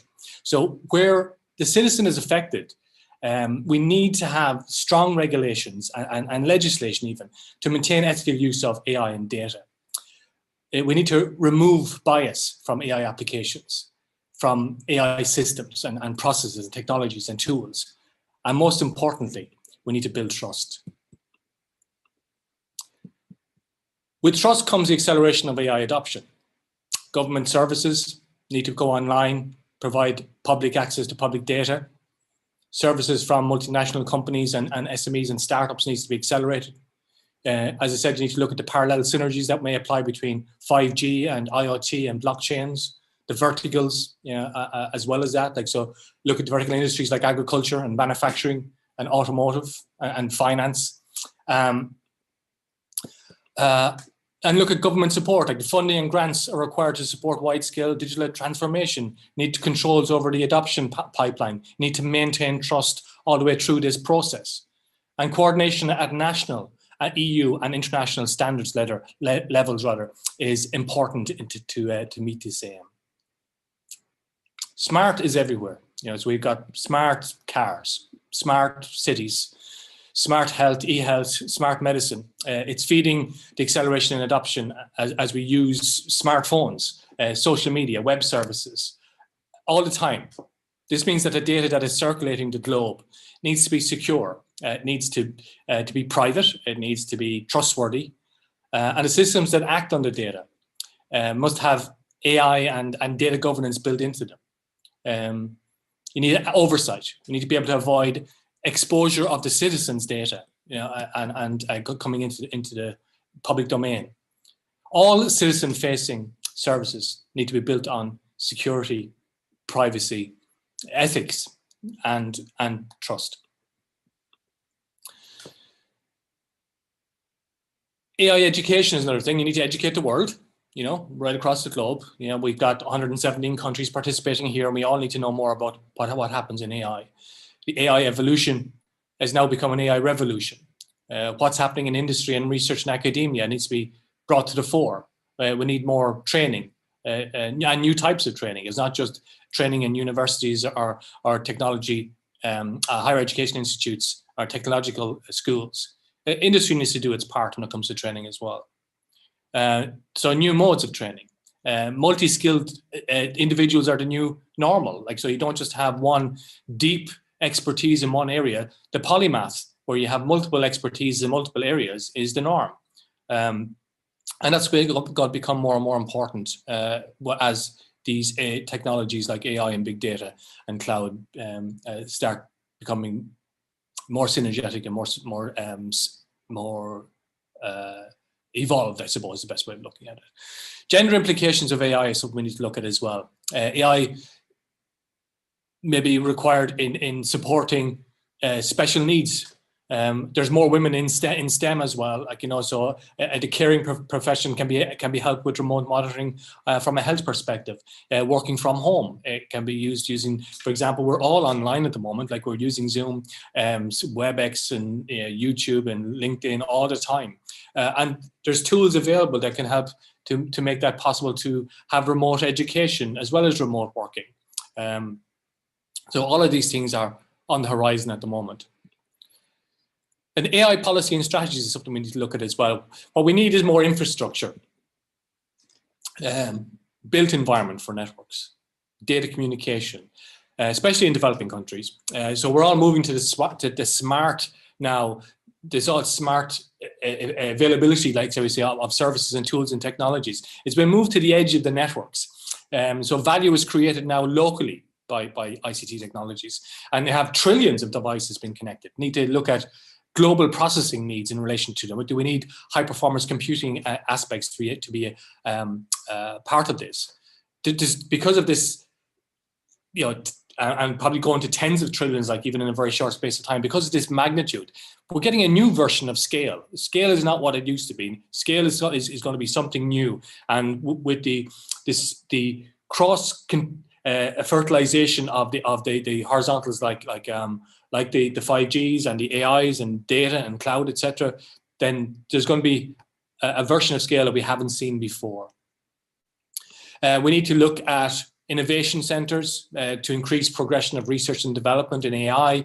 We need to have trust in mechanisms, and we need to have standards compliance. You know, so standards are going to be core to everything. So this is where I'm going to head with my talk, and just try to lead you into some areas about standardization, which I think that you might find some interesting. There's this small little piece here in the bottom of this slide on the left-hand side now. Standards are like a building block or a foundational part of most of the legislation and the certification that surrounds data and AI. So standards are the bedrock of certification. Standards are the certification is where you adhere to a standard. Regulation, like where you have like the likes of GDPR in the EU, looking after how people share and control data, and then legislation like where you can have national governments adopting legally enforceable laws associated with standardization. So standards are core, and what I wanted to show about standards as well, I can just, it's only a small part of this slide, but it's worth actually spending a little bit of time on it. And it's the circular nature of innovation, because standards is key to it. We have and we're lucky to work in an ICT environment which is innovative. So we have innovation all over the sectors where ICT is pervasive. That innovation eventually will lead to disruption, and some new technology comes out, whether it's blockchain or digital twin or cloud in its time and big data and the AI now. And that disruption leads to businesses being generated which want to go international. You know, so it starts off by where you make a proof of concept, which is local to yourself, but then eventually you want to trade across borders. And that internationalization, when you want to go across borders, standardization is what you need. You need to have interoperability. You need to be sure that your product will work with other products in other countries and won't have any issues there. And so this disruption that happens is like chaos, and you get all of this disruptive technology. Once you want to go international, standardization then sort of reins in all that chaos, and the survival of the fittest happens at that stage. So the smartest technologies survive and become standard. And then once that has passed and that madness has alleviated, Then research comes along, more research into that space, and the whole cycle kicks off again. You get more innovation, more disruption, more internationalization, more standardization. So it's important to know what the place of standardization is in relation to all of this. So we need to look at interoperability for this international trade. We need to look at ways of enabling safe and secure data usage. We need to be able to share data without any problems associated with the sharing of the data, without having the security issues exposed. And as a foundation for certification, then we also need to have legislation for AI and data policies. So all of these things are wrapped up in some of the issues associated with this, with these data governance. And we're actually going through a process at the moment in Ireland, like where we're looking at data governance as a research center, like, so we're looking at establishing a center of excellence, like, in data governance. And at the bottom of all that, again, comes standards. Like, so the interoperability, the usage, sharing, security, consent, legality, all of that, it requires a standardized approach. So again, standards lead to certification, regulation, legislation. It improves and controls the circular nature of innovation, the innovation from innovation to disruption, from disruption to internationalization, from internationalization to standardization, standardization to research, and from research back to innovation again, and kicking off that whole circle of innovation. And with that, we get to the meat of some of the standards related information that I want to just present here. And because we only have a half an hour, and I'm trying to give a broad synopsis of what's available out there at the moment and live in relation to some of the international standardization, I'm going to focus on a number of standards group, which I'm aware of and sometimes keenly involved in. And SC42 and also my colleague, Gautam Banjari is also a member of SC42 and is involved in directing and leading some of the standards research that's going on at the moment in the development of the next generation of standards. So for SC42, which is a Standards Committee 42, and its remit is artificial intelligence. It's a joint technical committee, that's JTC, and there only is one of them, JTC1, between two of the largest standards development organizations on the planet, which is ISO, International Standards Organization, and IEC, the International Electrotechnical Commission. So what did they do? Well, first of all, they have a number of different working groups, and within those working groups, we have things like foundational standards, data, trustworthiness, use cases and applications, and computational approaches, computational characteristics of AI systems. So quite broad in what it's trying to achieve. And they're broken down into projects that the working groups are working on. So if you take, say, foundational standards from the starting point of view, we have AI foundational standards, which cover concepts, frameworks for machine learning systems. And then if you look at, say, the data, the working group 2, you have data standards for process management, for data quality, and for data analytics. Moving on further, then we go on to trustworthiness. And in trustworthiness, we have a whole load of standards projects that are currently ongoing. Trustworthy standards are related to bias in AI systems and decision-making. And there's just a whole plethora of things that are ongoing. It would take too long to go through them all in detail. Look at the use case and application end of things, and we have use cases and AI lifecycle standards, which are obviously going to be key to be able to draw on these use cases and the lifecycle to be able to identify the characteristics of the AI systems, so that we can extract technical specifications and to build on the foundational standards and produce more technical standards. And the last one then is the computational approaches for the AI systems, and they're looking at machine learning standards and knowledge engineering as part of their remit. And that's just one. That's only one standards committee. So it just gives you an idea of what the scale of the work that's ongoing within, and this is just one standards development group, one SDO, which is JTC1. Now we go on to SC27, which is the cybersecurity one. And if we have a look at what JTC 27 is doing, well, it's got published standards, which are already out there. So you can actually look these up on the web, and you can get an abstract or an overview of what they're about. These are already published. So it's IT security standards, secure functional components, IT security evaluation standards, security and privacy in big data. That's part of the reference architecture set of standards, and that links in with the 20547-3 big data reference architecture, which was published by JTC1 SC42, which is the committee that I was involved in. We actually wrote the reference architecture, the big data reference architecture standard, and it's got multiple parts, and I was involved in publishing, lucky to be involved in editing 3 of those standards. 4 of those standards actually, which are all published now. So that's the published standards within SC27, so Standards Committee 27, which is the cybersecurity one. And this is what's under development. So it's always good to know what's coming down the track and where people are interested and hoping to develop the next generation of standards. So as I said, like, you can see from the published standards, it goes up as far as the security and privacy, but currently looking at business continuity standards, and digital signatures and sort of entity authentication standards. And they're not just the only ones they're looking at. So I said under cybersecurity, I said I'd bring in a quick view of what IEEE Standards Association is doing here as well. So they have a cybersecurity remit, because cybersecurity is key to all of these functional horizontal technologies, whether we're talking about AI or big data or cloud or IoT or 5G. If you haven't got cybersecurity, then the interoperability and interconnected nature of these super ecosystems is affected, and means that it's not safe to pursue them. So there's lots of work ongoing and a lot more yet to do. I'm just keeping an eye on the time to see if I need to speed up as well.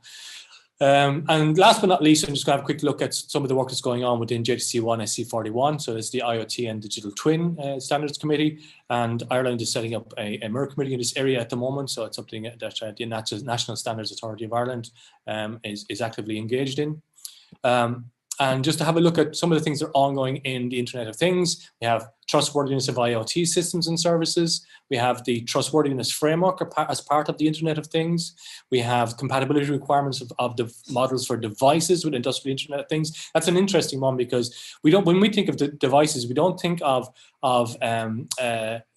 medical devices per se, but this type of standardization is important if you start thinking about pacemakers for your heart, or insulin pumps, like, which can be remotely accessed, which are looking after diabetes. So there are real life use cases and examples here which are actually mission critical when it comes to your health as well. And we're looking at different requirements then for technology-based integration platforms. This is for monitoring of financial services, real-time IoT frameworks in Internet of Things. And then the last 2 are about digital twin. So this is a newly established standards committee. So we're just looking at use cases for digital twin. So digital twin is just a specialized case of Internet of Things. And normally when you're starting out on a standardization work program, you start by defining the terms and definitions and the concepts and the terminology, so that everybody's on the same page when it comes to having discussions in this space. So that's to give you a sort of an overview and a flavor of some of the technology standards that are currently out there and that are active and which are going to be impacting and affecting our lives over the next 3 years. And the next part of what I want to do is just introduce another initiative that we're involved in Europe. And this is under the Stand ICT project, like it's a Horizon 2020 funded European Union project. And part of the Stand ICT project is to establish a European Observatory for ICT standardization. And this is something that is very close to my heart and something we're working on actively at the moment. And part of what the US allows us to do is not just give us this observatory on ICT standards right across Europe. We're doing it right across the world. So we're looking at all standards related to specific priority digital single market areas. And what we're doing is establishing, first of all, what the landscape looks like. So what is the state of the art in those spaces?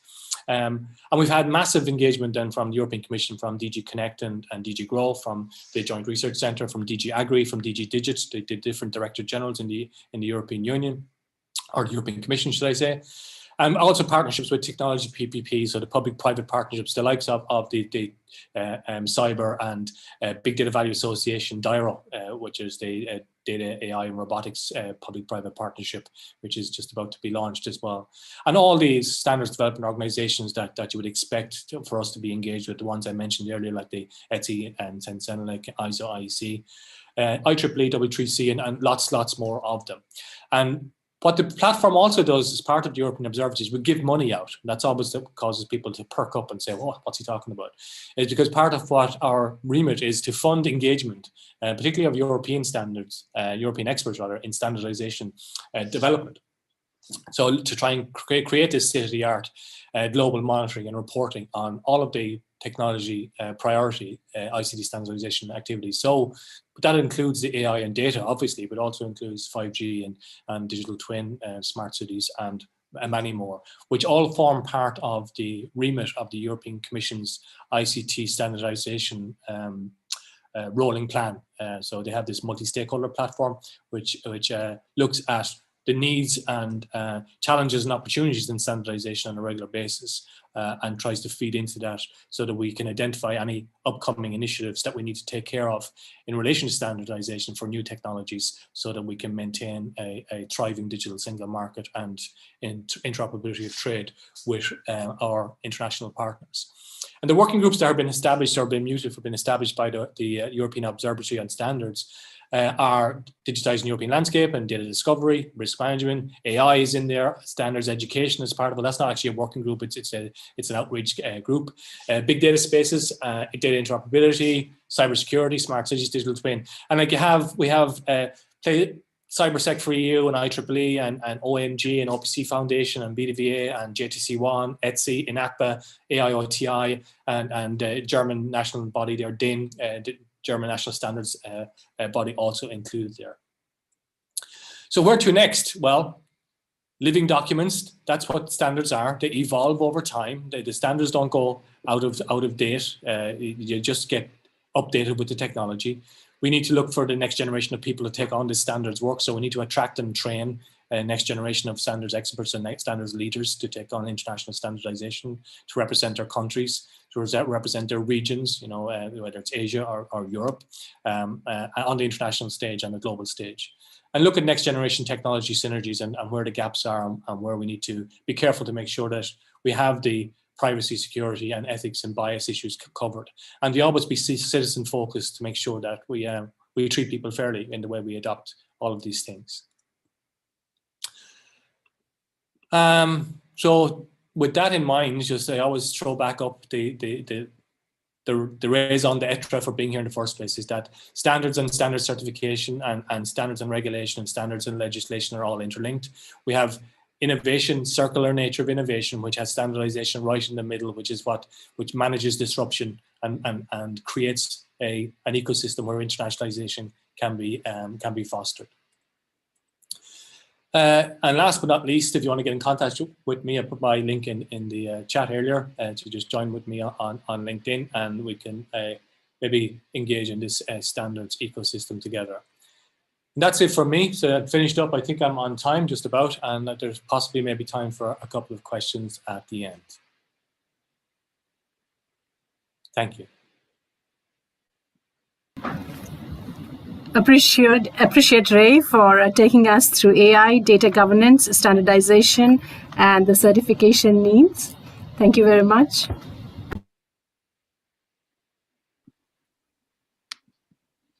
Thanks, Ray, for sharing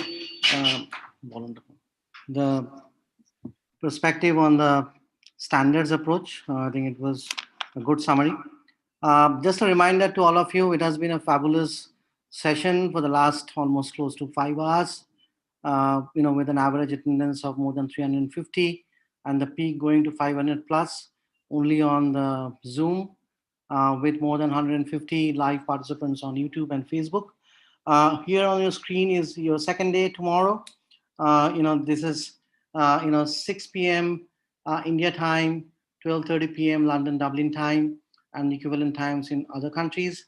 We have got very coveted speakers, from across the world again, from a company which is founded by the person who did discover, founded the www. World Wide Web, Inrupt. We have got people from Ernst & Young. We have got Dr. Ellie Kling from Cognizant. We have got someone who is an executive director from a leading bank. We have got Gregory North, who was the chief transformation officer from Xerox. And we have got the last but not the least, the survey findings, which will be presented by Desh. It's a global survey that we are rolling out across 3 continents on the new work world for the data science fraternity. And don't forget that you're going to get, also a detailed report on a global survey that was conducted, by DSF in 2019 across 90 companies across the world for data science-led innovation. So thank you. Good afternoon, good evening, and good night to all of you, and see you tomorrow. Thanks for your patience and attendance. See you. Bye. Take care. Bye-bye.